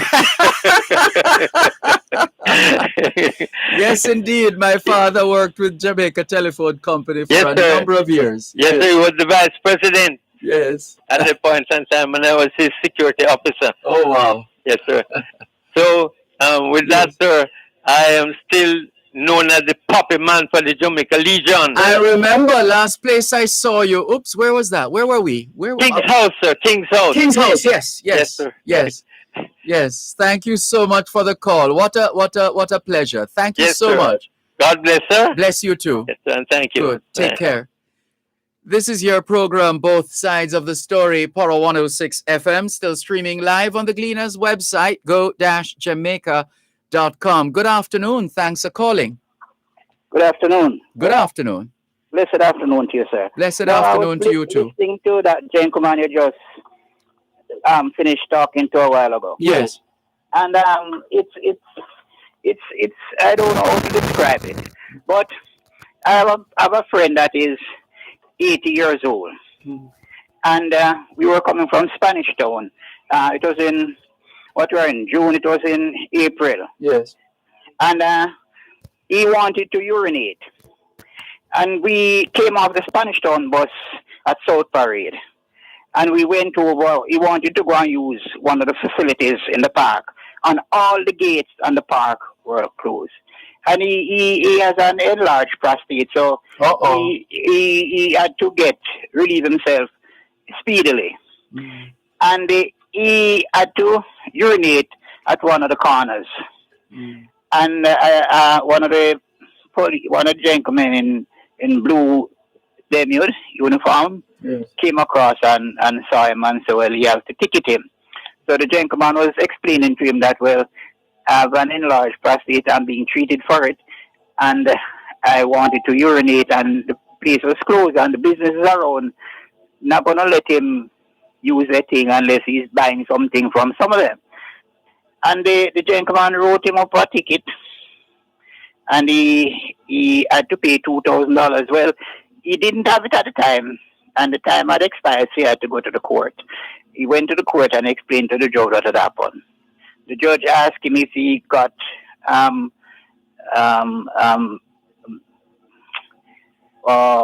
paper, letter, whatever, from the medical people that he is being treated for enlarged prostate. He said no. Well, the judge said, well, I'm I can't help you. You have to pay the $2,000. No, I mean it's sad. The thing is there. The place is there for us to use. And if it's locked and you can't use it, all the gates are closed. You can't use it, and you have to relieve yourself, and you do so, and then you have to pay $2,000. So yes, this is why I was a little pained just trying to express myself in reflecting on the matter earlier on, because I know the dilemma. It's quite a dilemma, but it shouldn't be. It should be that these places with public conveniences, if that is what they were set up for, should really not be closed. Now, we know that there are certain restrictions with respect to COVID-19, but as far as I'm aware, parks are still open, like Emancipation Park, and therefore St. William Grant Park and other parks should be open, and especially those with public conveniences, we would think that they would remain open as well. I would have thought so too, Yes. but Mr. Graham, look, no, it's sad to think the way I'm thinking, because I'm just wondering, is it a way to extract money from the ordinary people? Because if you have that would be a most perverse way. But if that's what's happening, because the place is there for people to use. There's nowhere else in that vicinity for people to use. And if you close the place and people have to ease themselves, where do they go? And if they urinate, I'm not saying it should be, I know the point you're making. It's quite evident. Yes. Yeah, I mean, and you have to pay to, and I mean, it's sad. It's really sad, man, and I don't know what the authorities are doing. And it's like, I mean, boy, it's like with waste, for example. You might say, well, people are putting their garbage on the street or throwing because there are no receptacles. Then you put receptacles in place. People break them up. People steal them, and you're back at square one. So it's about managing our people and our people's respect and regard for those facilities set up for their own benefit, for our own benefit, so that we don't make life worse for others by virtue of what we do or fail to do. It's sad. Yeah, it is. It's sad. It is. Well, we're sorry. I only hope the authorities are listening in, and KCC would do something about opening the park. You see the point. Look here, Mr. Graham, man. It's actually Malcolm, by the way. Graham is on Love 101, but it's all right. Mr. Go ahead. Mr. Malcolm, look here, man. When we go abroad, America, or wherever else, yes, we have to comply with the rules. Yes. And the rules are being enforced. That's right. Now, in Jamaica, they make laws and they make rules, but they are not being enforced. Well, that is it. That is it. And it's well, there are those public conveniences for people to relieve themselves in Jamaica, where there's a charge from time to time, depending on what's happening or where you go to. There's a little charge, and there are people who say there perhaps shouldn't be a charge, but then they say, but we need to maintain the facilities. But it's not unique to Jamaica for there to be a charge, because I remember getting off the train in Manchester in England and heading towards, having spent a little time on the train, needing to relieve myself and heading towards the public conveniences, the washrooms, or as they say in England, the toilet. They spell it out. And you can't go through the turnstile without having a token. Yes. So I had to go to the window, purchase tokens. All this time while I'm anxious to relieve myself, get the token and then drop it in, and the turnstile made way, was clear for me to enter. Yeah. So there is that as well, because there are people who say we really shouldn't have to pay because taxpayers' dollars are already paying to maintain the place. Yes. Mr. Graham, one thing I want to leave with you, if if we should get rid of, kill all the insects, the birds, the animals, crawling things, whatever, the fishes in the sea, if we should kill all of them, Earth would have a problem, right? I'm sorry, hold the line, please. I don't like this bad habit of not taking the time signal when we're supposed to take the time signal. One moment, please. At Wellington Dental, they offer cleaning, filling, whitening, and other services for the entire family. The time by Wellington Dental is 4:02 on Power 106. ¿Qué hora es en español? Son las 4:02 que le retire en français les 4 heures de 现在地点了10:02分 2 minutes past 4 o'clock in the afternoon here at Broadcast House 32 Lyndhurst Road, Kingston 5, St. Andrew, Jamaica. Have you had a checkup lately? If not, now is a good time. Let's not wait till we get sick to get a checkup. How about that? Checking in with more on your program, both sides of the story, Power 106. Thanks for holding. Please continue. Yes, if you should kill everything else away from human beings, Earth will have a problem. Yeah, ecosystem. Yes. Mm-hmm. But if you should kill all the human beings and leave everything else, Earth wouldn't have a problem. Earth would not have a problem. Yes, indeed. Which is why we always say on this program that man must be protected from himself. Yes. Left to himself, man is perhaps the most destructive creature on the face of the earth. Yeah. On the planet Earth. Yeah. And we destroy Earth and we destroy ourselves. True. Yes. Mm-hmm. Yes. Mr. Graham. It's Malcolm. You obviously listen to Love 101 a lot to Dervan Graham. This is Dervan Malcolm. Mr. Malcolm. Yes.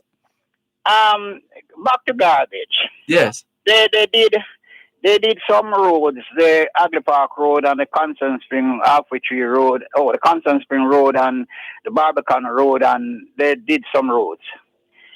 And the traffic congestion eased a little.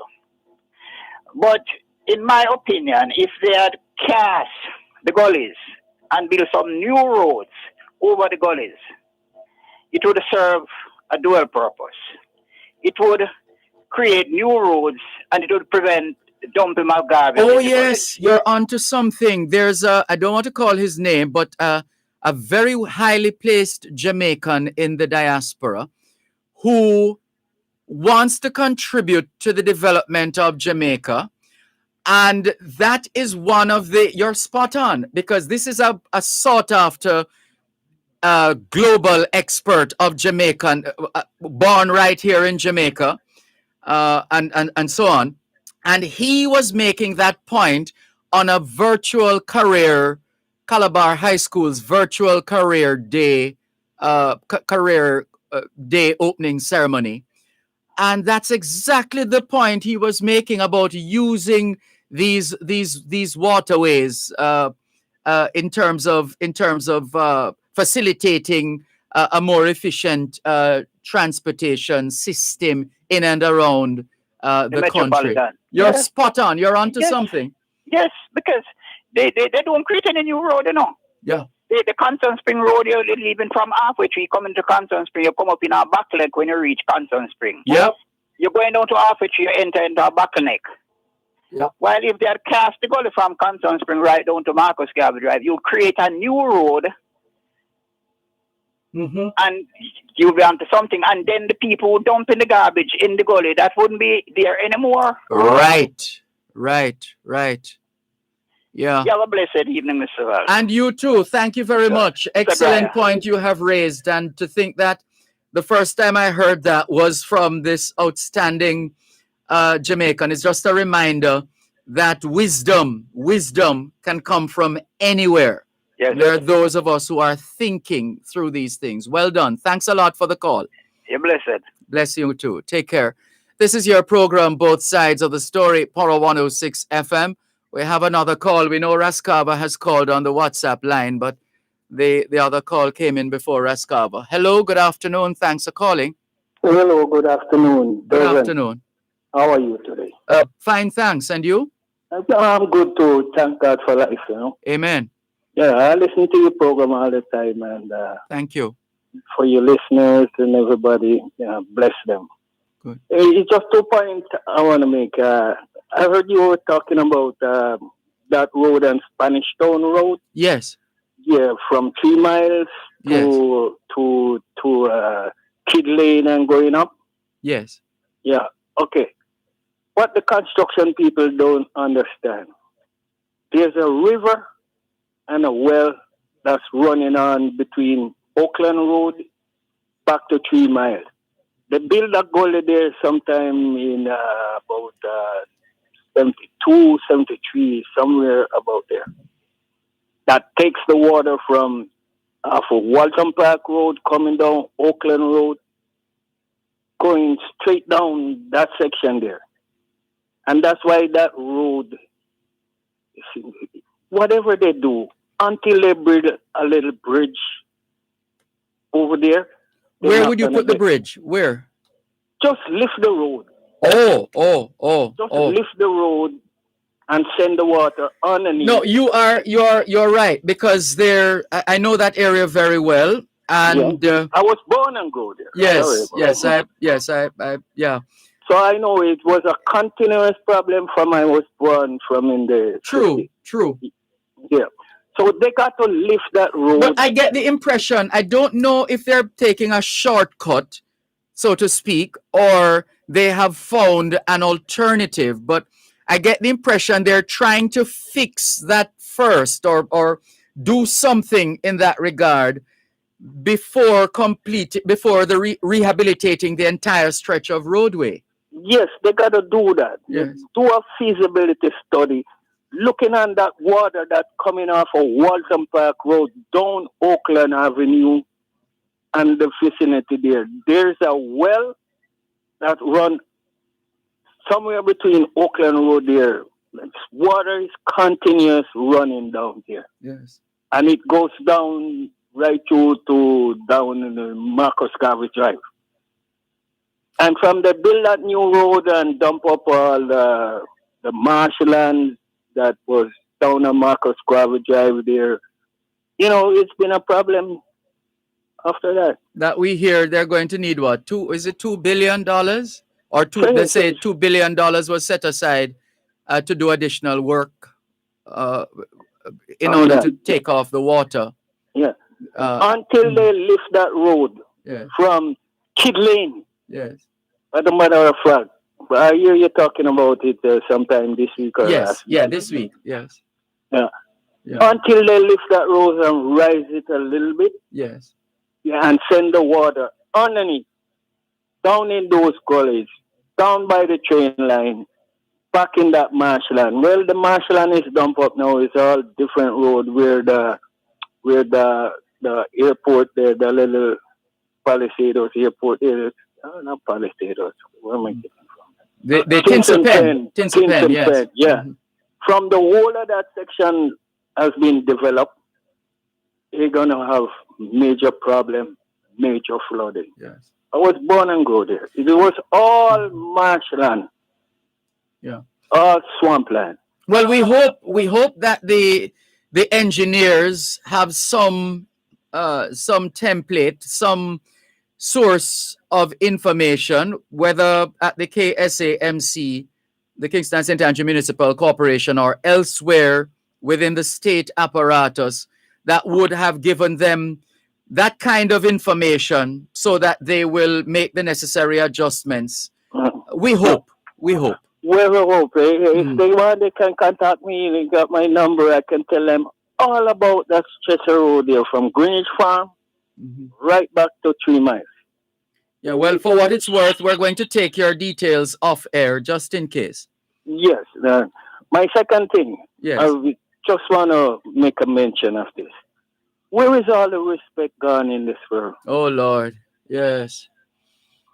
Good question. I notice for us people, real Jamaicans, we got no respect.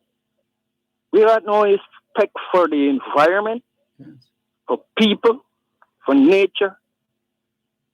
And this where all the problems lie. We're lacking respect. True.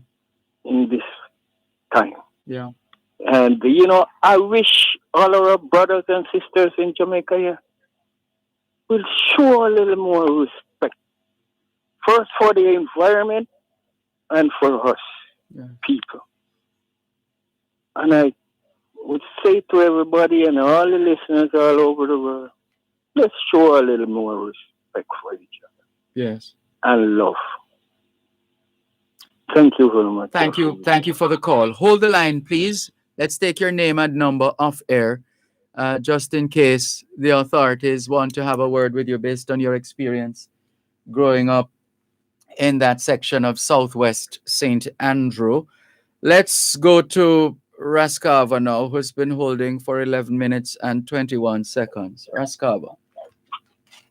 Yeah, man, give thanks to life, Yes. You're on the bridge, reason about the Sandy Gully it was, right? Well, he was just speaking of the gullies in general, just using them as converting them into roadways. Where would the water enter the gully if you put a driveway on top of it? Just by the little entrance at the sides. No, it would be all the different points, all the different waterways that now feed the gully. There are different waterways, different channels already in place. So the water would flow in the same place. But there's a major entry to the gully. Now the point I'm saying, yes, would you have a support for the road, or you just slab it straight across? No, man, it's not as simple as it seems. The person who I shared with the caller who I heard with that proposal before. This is a man of international repute in terms of his expertise. I don't want to load him up too much, but he would know, based on his background, what would need to be done. It's something he has looked at before. He owns a lot of patents, as the Americans say, on different systems and processes, and just extraordinary. And he says it's just something that he would love to do for his country. So it's something that would have been worked out already in terms of the mechanics. He knows it. Trust me, he knows it. Two ways of doing it. Either you leave the free flow for the water to just flow freely, or find support for the weight of the bridge that is going to go across the gully. Except that you don't know that is necessarily the approach that is going to be taken. No, but I don't see no other way of doing it. If you don't have support, then it might not carry the weight that people will be tempted to use it for. Yeah. And if you use a support for it, for instance, in the center of the casting, that is now going to prevent the free flow of water. Right there, breeze and all kind of be clogged on that, and then the gully flood. Well, I tell you what, I have a whole lot of confidence in the individual. As I said, I don't want to load him up too much because his work. No. On the basis of his work, he can't afford. His reputation cannot afford anything less than something that is scientific, meticulous, design oriented, and with a kind of approach that would lead to a sustainable solution. Trust me on that one, Rascal. It's a basic engineering work that you don't need no rocket from outer space. When you put that slabs across, you can have a triangle going from the middle, going to the foot of the bridge, or you have a center one in the middle, or you just have the direct slab going across. But the water must have its free flow. So I think the most viable one is to have a triangle hit from either side of the bridge going to join in the middle. That would leave the middle of the drain free for debris to run through. I don't see no other way to do it that the water will run freely. But Yeah, well, obviously, this is why we always can do with an one moment, please.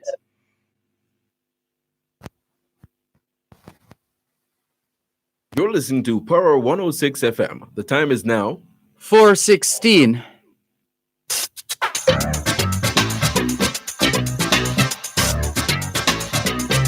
"49 years later and still going strong. Under the Law helps you to know your rights and how the laws of Jamaica can help you defend those rights. The program is brought to you on Tuesdays by the Ministry of Labor and Social Security, providing opportunity, stability, and social protection. Under the Law at 6:45 and 8:55 a.m. and at 4 and 9:55 p.m. Tuesdays on Power 106 FM. You're listening to Power 106 FM.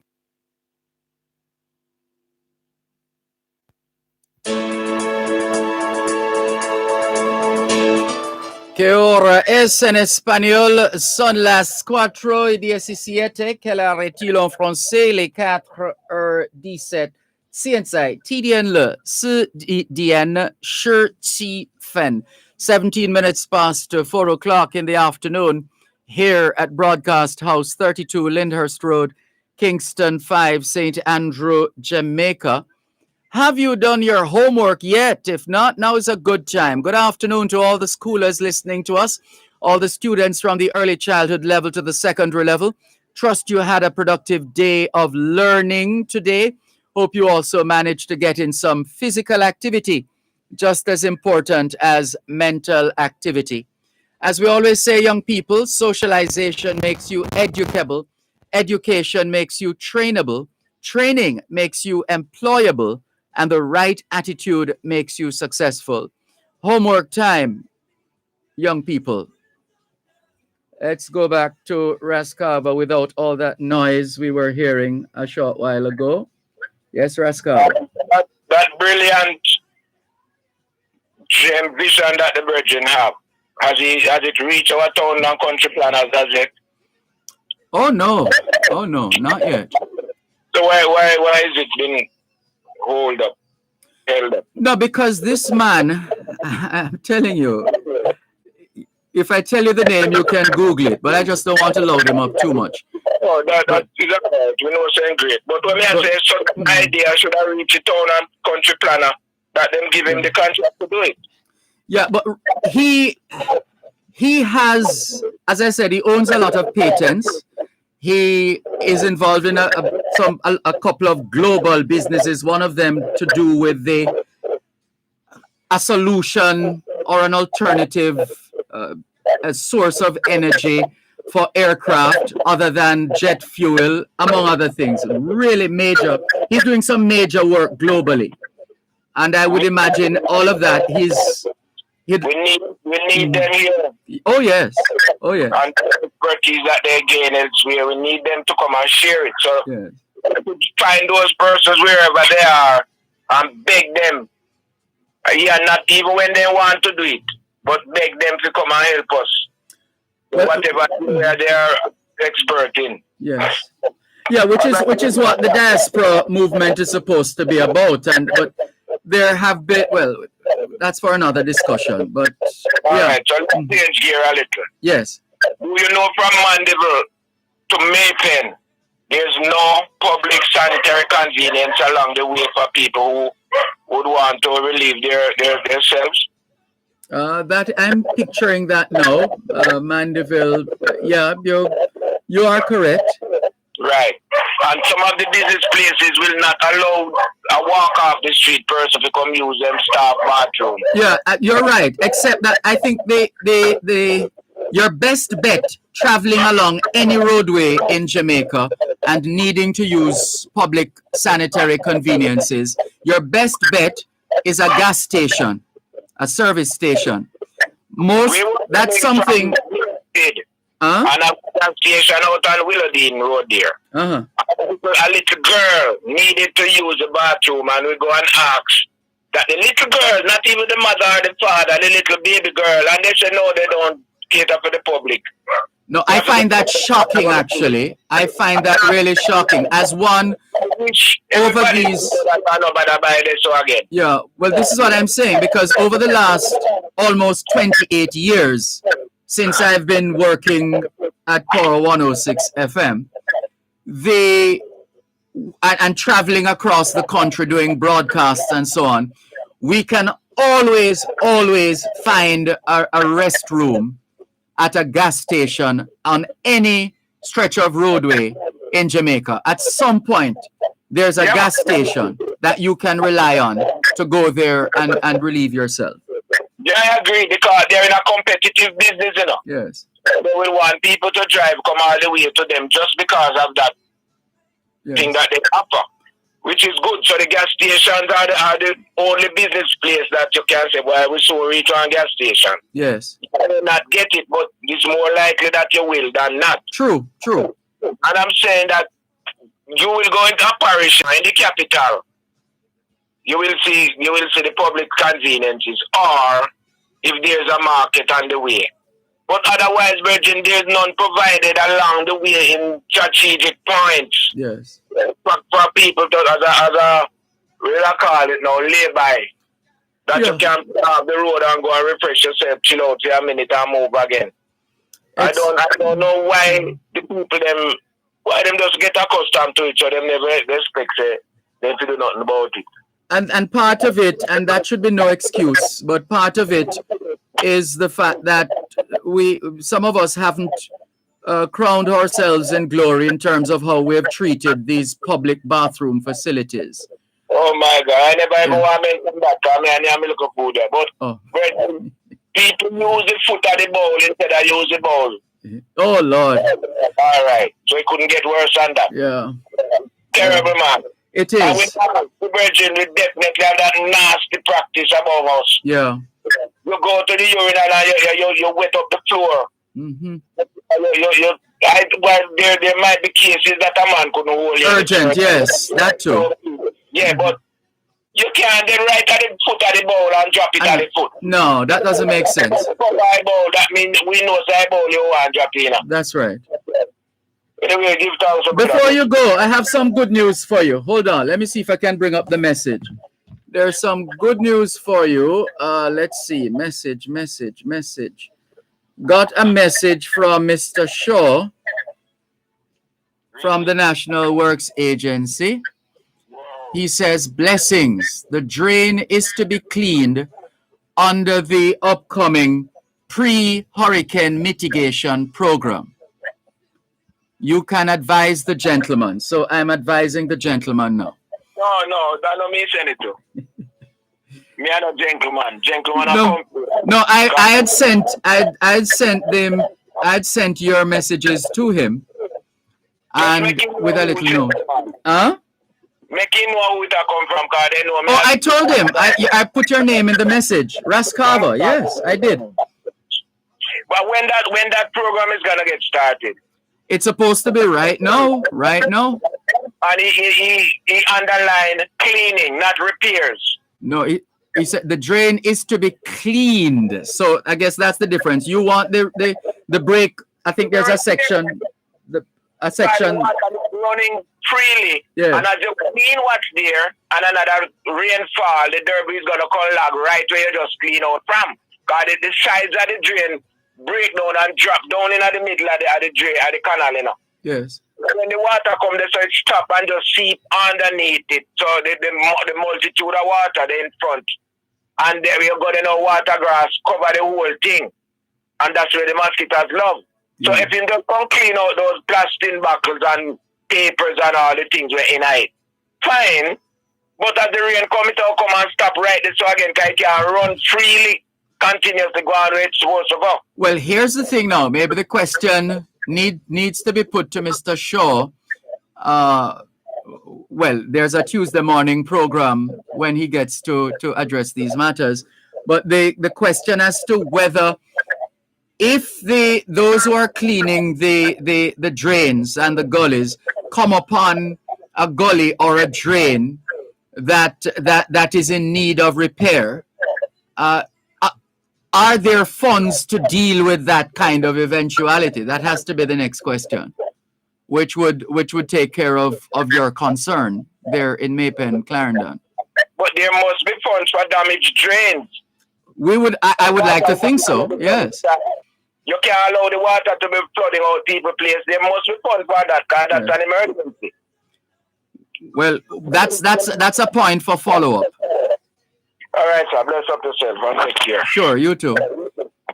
This is your program, Both Sides of the Story, Poro 106 FM, still streaming live on the Gleaners website, go-jamaica.com, live on your smart devices all over the world, taking your calls on 876-922-4112-5, coming up at 4:30, Diaspora Check-In, brought to you by Western Union. In the meantime, let's greet some of the other listeners who have joined us since the last time we checked. Faye Weller is in touch with us. Faye Weller where is Faye Weller? She says, good afternoon, Mr. Dervan and listeners. Here in Anota Bay, JPS working in our area, so we just get back light. Well, we're happy to know that electricity has returned to your area, Faye Weller. Thanks for that update. Norman Hines, thank you for tuning in as well. Norman Hines says, good afternoon, Mr. Dervan, Malcolm, and listeners. Please say happy birthday to Ranny Bell for me. Today, he celebrates his birthday. We have already, actually, out of St. Thomas. We did convey birthday wishes to Ranny Bell. Carol Boyth of Calgary, Alberta, Canada, is also joining us. Thank you very much, Carol, and all the very best to you. Good afternoon to you too. Angela in Toronto, Canada, is messaging us as well here on Both Sides of the Story, Poro 106 FM. She says, good afternoon all. Hi, Raskava. What a day when this COVID-19 pandemic takes leave of us, and Angela and Raskava get to reunite. The amount of, can you imagine the number of mangoes and all the other, I don't know what else Raskava will be serving Angela in his calabash and so on and so forth. Anyway, that's going to be quite a reunion. And I'm sure between Angela and Raskava, they're looking forward to such a reunion. Let's continue. Oops, look at all these messages on YouTube. Just before we go to the break, Claudia Hadom in Grand Cayman. Good afternoon to you. Rose McIntosh in London. Hello to you too. And Taki Lemqua says it is very sad what happened to the man charged for such, having otherwise to relieve himself because of the lockup of such facilities, government negligence, and heartless respect to its citizens. There's more after the break.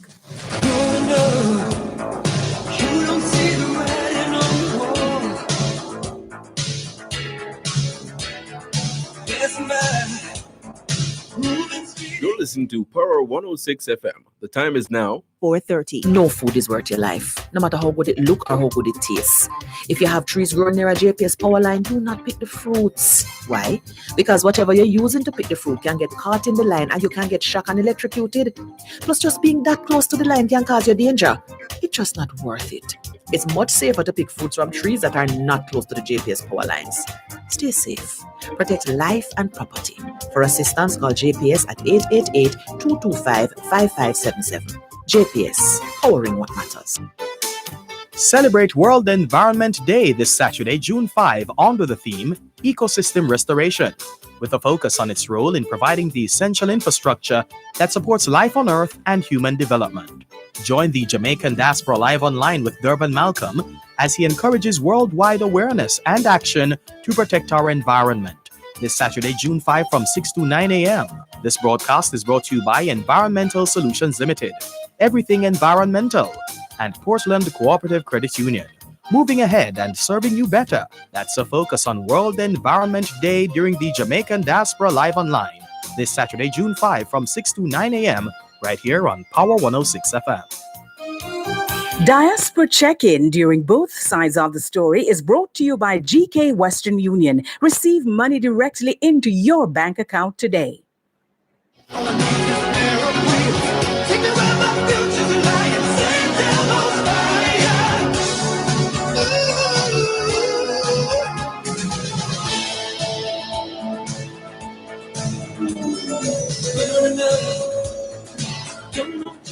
Y ahora es en español, son las 5 menos 28, que le retire en français les 5h moins 28. 现在提点了5点加28分 28 minutes to 5 o'clock in the afternoon here at Broadcast House, 32 Lyndhurst Road, Kingston 5, St. Andrew, Jamaica.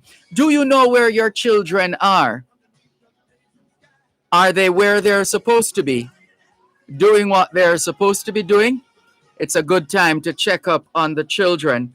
A good time for us to continue with more on your program, both sides of the story, Power 106 FM, on this Wednesday afternoon, just after 4:30, which means it's time for Diaspora Check-in, brought to you by Western Union.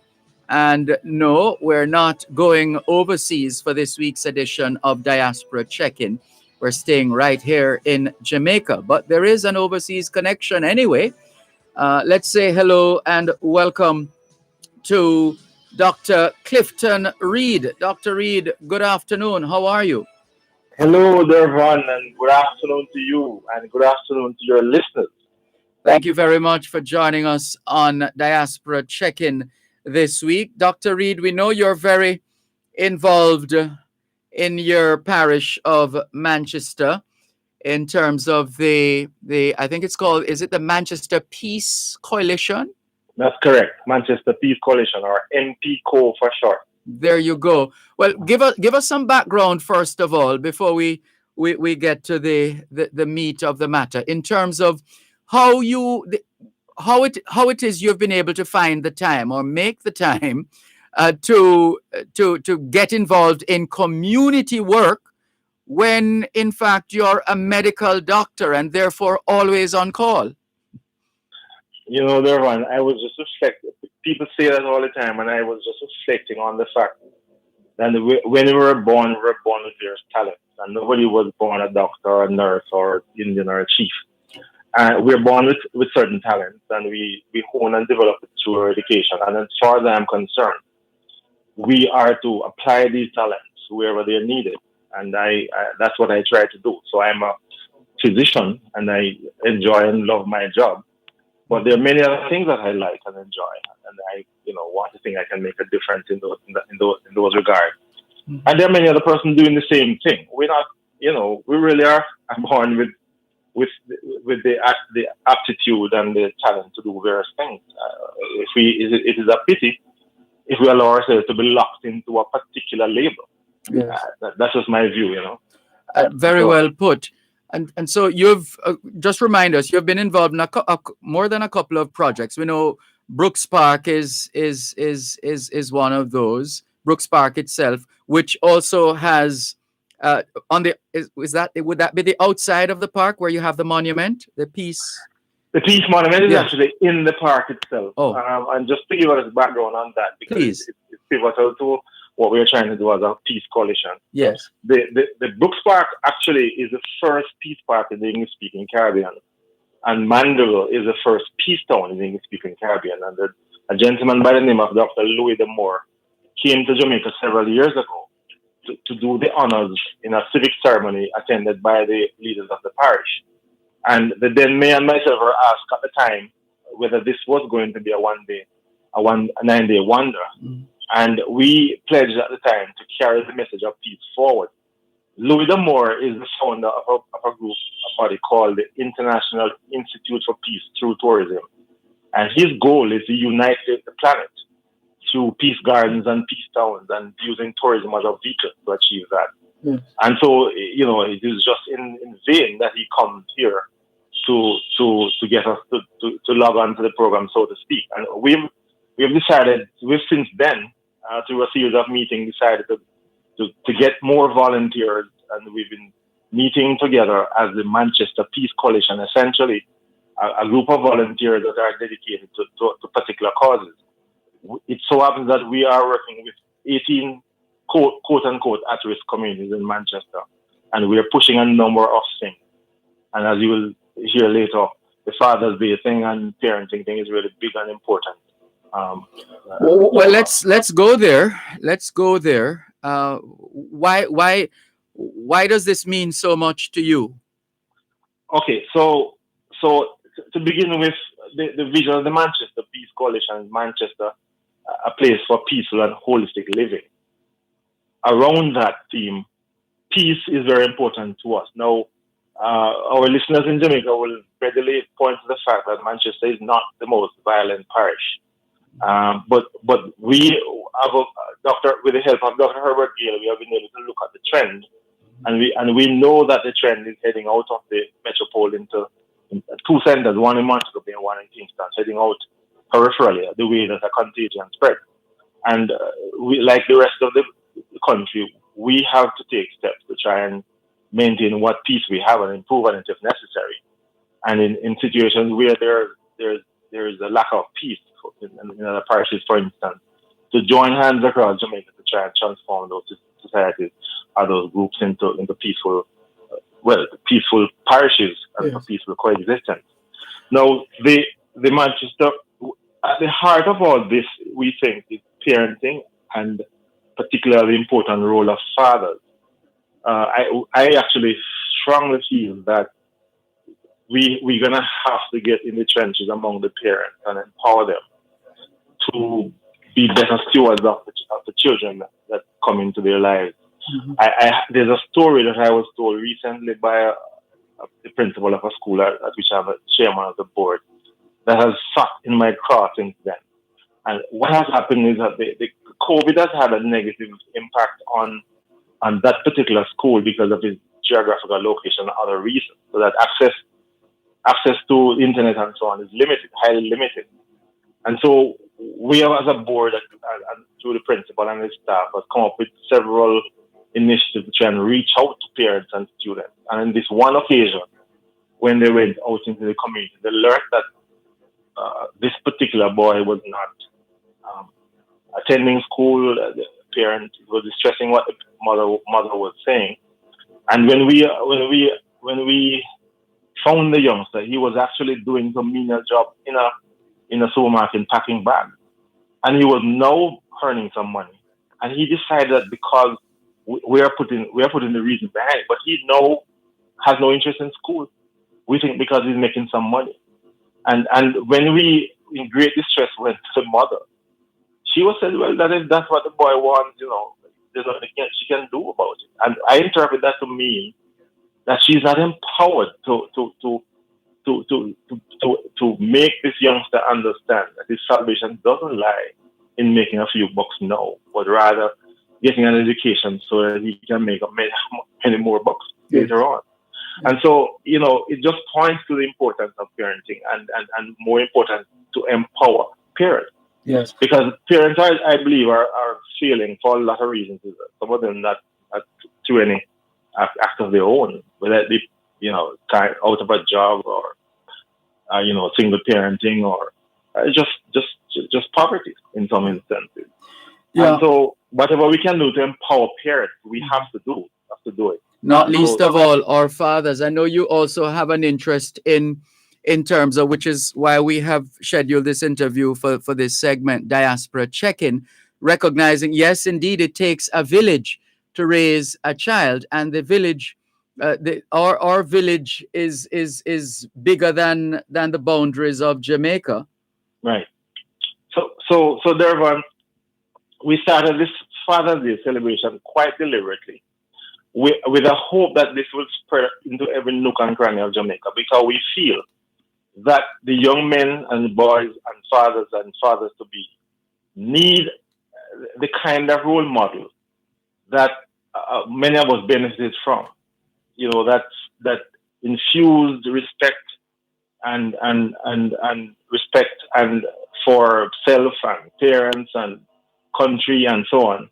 And I think if you listen to the commentaries, you will see a common thread that fathers are absent and the children have no role models, and the role models that are available, quite frankly, leave a lot to be desired. And so We're hoping there are 18 communities that we're working with. And one of the really important things we do each Father's Day is that we have a competition in each of these communities to elect the Father of the Year, if you like, in each community. And then they compete for the Manchester Peace Coalition Father of the Year title. And we make sure that we want to hold up these fathers that despite the odds, and you notice that the theme is celebrating fathers despite the odds. Those persons who have been shouldering their responsibility as fathers in these communities and others, we want to hold them up to the young people, to the young men, to the boys, as people to be emulated. And so this is why Father's Day is so important to us. And we, as I said, we would love to join hands with any and all other groups, parenting groups that have a similar direction to see if we can get this thing across the nook and cranny of Jamaica, where we can every year on Father's Day identify these fathers who are worthy of emulation, hold them up to the young people in the community as heroes and persons to be emulated. And so Father's Day this year will have, in the past we have had food has been a significant part of it, but the virtual space has provided an additional opportunity that we never had before, in the sense that no matter where you are on the planet, Dervan, you can log on to this event and celebrate and enjoy it with the rest of your family. All you got to do is get your ticket. And you know it is with these chat groups, you can always speak one-on-one with the relatives and friends. Right. And so we're fortunate to have this year our patron is Mr. Oliver Mayer, who is the Consul General to Miami, and we really are grateful to him for lending his prestige and his name to this event. And I can't thank you enough, Dervan and Nadine, for agreeing to be our co-MCs. And we managed to get Kevin Downswell as our main act, but we have many other really very important ones. So we have, our very own Win Morris Brown. Rory Baugh is a tenor that has been making waves in the international circuit. The well-known Del Cito, Carly Knight Francis, and many other acts that people are going to thoroughly enjoy. As I said, we will have the presentations for the Father of the Year on the event. We're going to be hosting drumming and bands and art by the children. It promises to be a really wonderful event for families. And it starts off, Dervan, with a church service at the United Church in Mandeville. And the coordinates have been sent out. People can join the church service in the morning between 9:30. I think it goes for about 2 hours. And then our event will kick off at 6 o'clock. And it promises to be a really very enjoyable event. We really would love persons to really log on, go on, purchase a ticket. You can get your tickets at the mpco.itinerary.com. That is mpco.itinerary. We're going to give you an opportunity to repeat that information when we come back from the break. Listeners, our guest is Dr. Clifton Reed of the Manchester Peace Coalition, and the magnet who has been pulling so many of us with him in the tremendous work he's doing for coming up. Well, you know what? Let's just take the time signal and come back.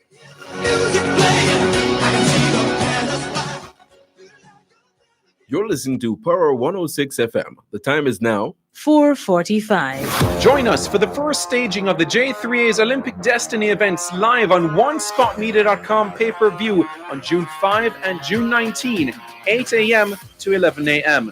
Purchase your pay-per-view pass now for US $2.99 each day, or the season pass for only US $5.99 to watch Jamaica's leading young athletes compete for cash prizes. Simply log on to onespotmedia.com, select the pay-per-view tab, and buy your ticket. You may also download the onespotmedia.com app and watch on the go. Purchase your pay-per-view ticket today. Diaspora check-in during both sides of the story. Que hora es en espagnol? Son las 5 menos 14. Quelle heure est-il en français? Les 5 heures moins 14. 现在几点了？5点cha Shi Si Fen, 14 minutes to 5 o'clock in the afternoon here at Broadcast House 32 Lyndhurst Road, Kingston 5, St. Andrew, Jamaica. Good afternoon to all working Jamaicans tuned into both sides of the story here on Power 106 FM. It's a good time for us to ask ourselves, how productive have we been today? How productive have we been today? Well, we can tell you our guest, Dr. Clifton Reed, has lives a very productive life and is involved in public service in so many ways. He's giving us a preview of the Manchester Peace Coalition in association with Power Services Company Limited Father's Day event celebrating him 2021, celebrating fathers against the odds. And think of it as a grand celebration of fathers in a virtual space involving Jamaicans at home and abroad. What a way to celebrate. That's the idea. The patron is Jamaica's Consul General in Miami, Florida, Oliver Mayer. And you've been hearing of some of the acts already in terms of those who will be adding value to the program. The JCF Choir, the NCU Choir, Kevin Downswell, Andrea Del Cita Wright, Rory Baugh, tenor, Carly Knight Francis, Vivian Morris Brown, homegrown in the parish of Manchester. And we're humbled and honored to have been asked to join Nadine Blair of Love 101 to share in the experience. Now, it's important, Dr. Reed, because of the time factor when you're voicing a promo or a commercial, people may or may not miss the critical information. And we believe the critical information here is how can people get tickets to be a part of this Father's Day experience, Sunday, the 20th of June. Well, thank you very much, and you put it so well, Dervan. Well, just to mention, in Jamaica, there will be printed tickets. In fact, we have tickets on sale, and those tickets are available at 3 pharmacies in Mandeville, the Villa Pharmacy, Fontana Pharmacy, and 3 Angels Pharmacies. And the price of the tickets is Jamaican $1,500.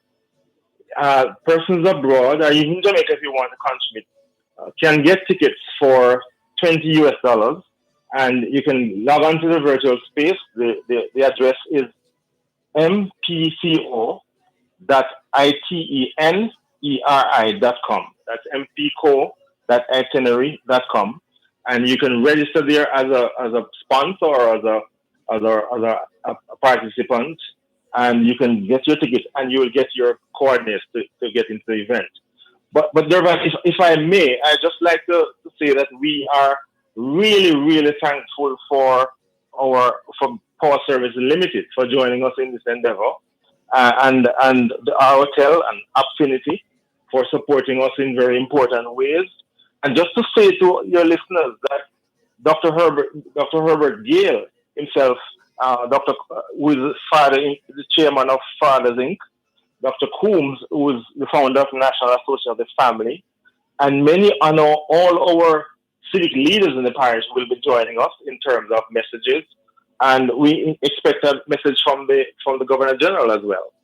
So all in all, this will be a wonderful feast of ideas and entertainment for families and their fathers that they are celebrating. And we really want persons to support this. The contribution, the money made from this event will be supporting 2 children's homes in Mandeville. But in particular, as we mentioned before, we're hoping to launch several parenting empowerment clubs in these communities, and with the help also of Dr. Herbert Gale to train persons as violence interrupters. These are persons who we hope to get one on every street in these communities, who will be able to respond when something seems to be escalating into potentially dangerous things. So any support that you give to this event is going to be well spent in supporting not just peace, but also promoting good parenting, and hopefully redound to the benefit of all of us in Jamaica here. So, we can't thank you enough personally, and the Dean and the Power 106 family for coming to our aid and our support. Dervan. Yeah, well, it's the least we can do, as I like to say. You're the ones doing the heavy lifting. We're just happy to be able to, well, in this case, participate and to share your work with Jamaica and the rest of the world. So, listeners, it is Father's Day. Make a note of it, and the time it's a good time that you've chosen as well. So remind us, the event itself will get going around 6 o'clock. You said Gate will open at 5:30, and during that period of time, we hope to be showcasing some of the art from the kids and some other professionals, and some drumming by one of our master drummer. And so the show time will kick off at 6 p.m. And there will be some intermissions because some of our sponsors we will be providing virtual booths for, and we want persons to visit them and partake of the offerings there. And I really hope that we here in Jamaica and across the diaspora will log on to this, because it's going to be not only a feast of ideas and entertainment, but you'll be making a tremendous contribution to many good causes. And it could very well become that which can be replicated in other parishes across Jamaica, so that we are transforming Jamaica one parish at a time, so to speak. With adequate support and consistent support, you are starting good trouble, as the late Mr. Lewis in the freedom fight in America would say. Good trouble indeed. Yes. Well, we look forward to doing some more interviews leading up to Father's Day, to keep it front of mind, to help to drum up even more support. But for the time being, we're going to leave it there and allow you to get back to your patients in more ways than one. Thank you, brother. Thank you very much. And thanks to your listeners for listening to this, and hopefully they'll be moved to join us on Father's Day. We look forward to their support. Thanks a lot. All the best, Dr. Clifton Reid of the Manchester Peace Coalition, organizing this grand Father's Day virtual event on Father's Day, Sunday, the 20th of June. Yes, that's Father's Day, Sunday, the 20th of June. Gates open, virtual gates open at 5:30 in the afternoon. And that's Jamaica time, show time, 6 o'clock. And you can, included in the package, there's the Andrews United Church service at 8:30 in the morning. You can access that as well. We're looking forward to it, and keep listening and you'll hear more. That's it for this week's edition of Diaspora Check-In. And again, remember, the idea is to mobilize support of Jamaicans at home and abroad in generating funds for this life-changing work that the Manchester Peace Coalition has been engaged in and will be embarking upon.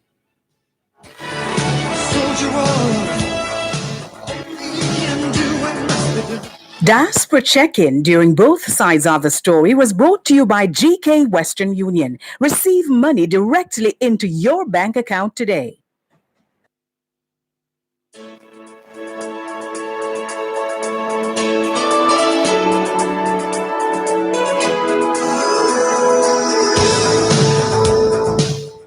Thanks a lot for staying with us on your program, Both Sides of the Story. Power 106 FM. Angela in Toronto, Canada says, take time talk, Dervan. You know me, I take washout. And that's in reference to that day when the pall, P-A-L-L, of COVID-19 would have lifted. She is looking forward. And she's definitely, you know the Jamaican expression, you take washout, because you are going to be enjoying the treats. She says, sadly, on my last visit, we didn't get to meet. That's in reference to Raskaba. He was in Mandeville when I was close to his business place. All right, you can work that out with Raskava Angela, for that grand reunion in Manchester. Let's see, who is this now? Yeah, let's go to YouTube. Right. This one says, this is from Taki Lemkwa. It's, however, imperative that everyone make sure to receive a printed or written medical documentation from their doctor or authorities involved in the medical field. It's one's rights. Taki Lemkwa also says in Jamrock, so much is played around with even such situation to deny our people their rights. The sad part is that the so-called big man can get through with that, as in medical documentation, but when it comes to the rest of citizens, they play the red tape card. In court, the judge asks for such. How ridiculous. Well, the judges can only make a determination or a decision ultimately on the basis of the facts that they are presented with, and also taking cognizance of the laws of the land.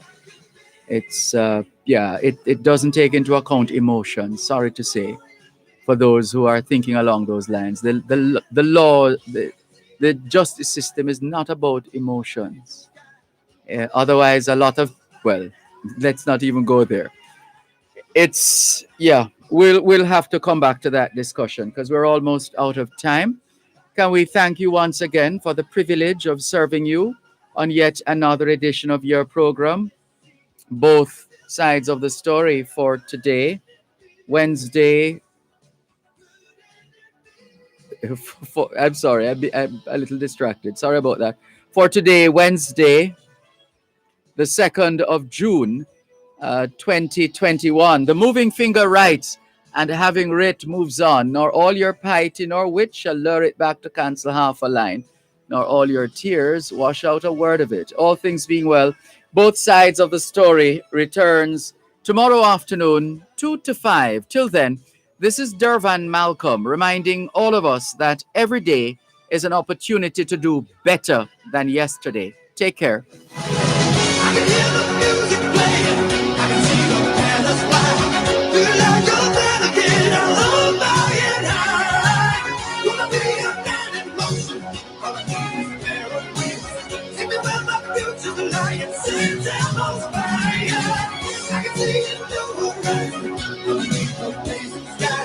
I'll be where the eagles flying higher and higher.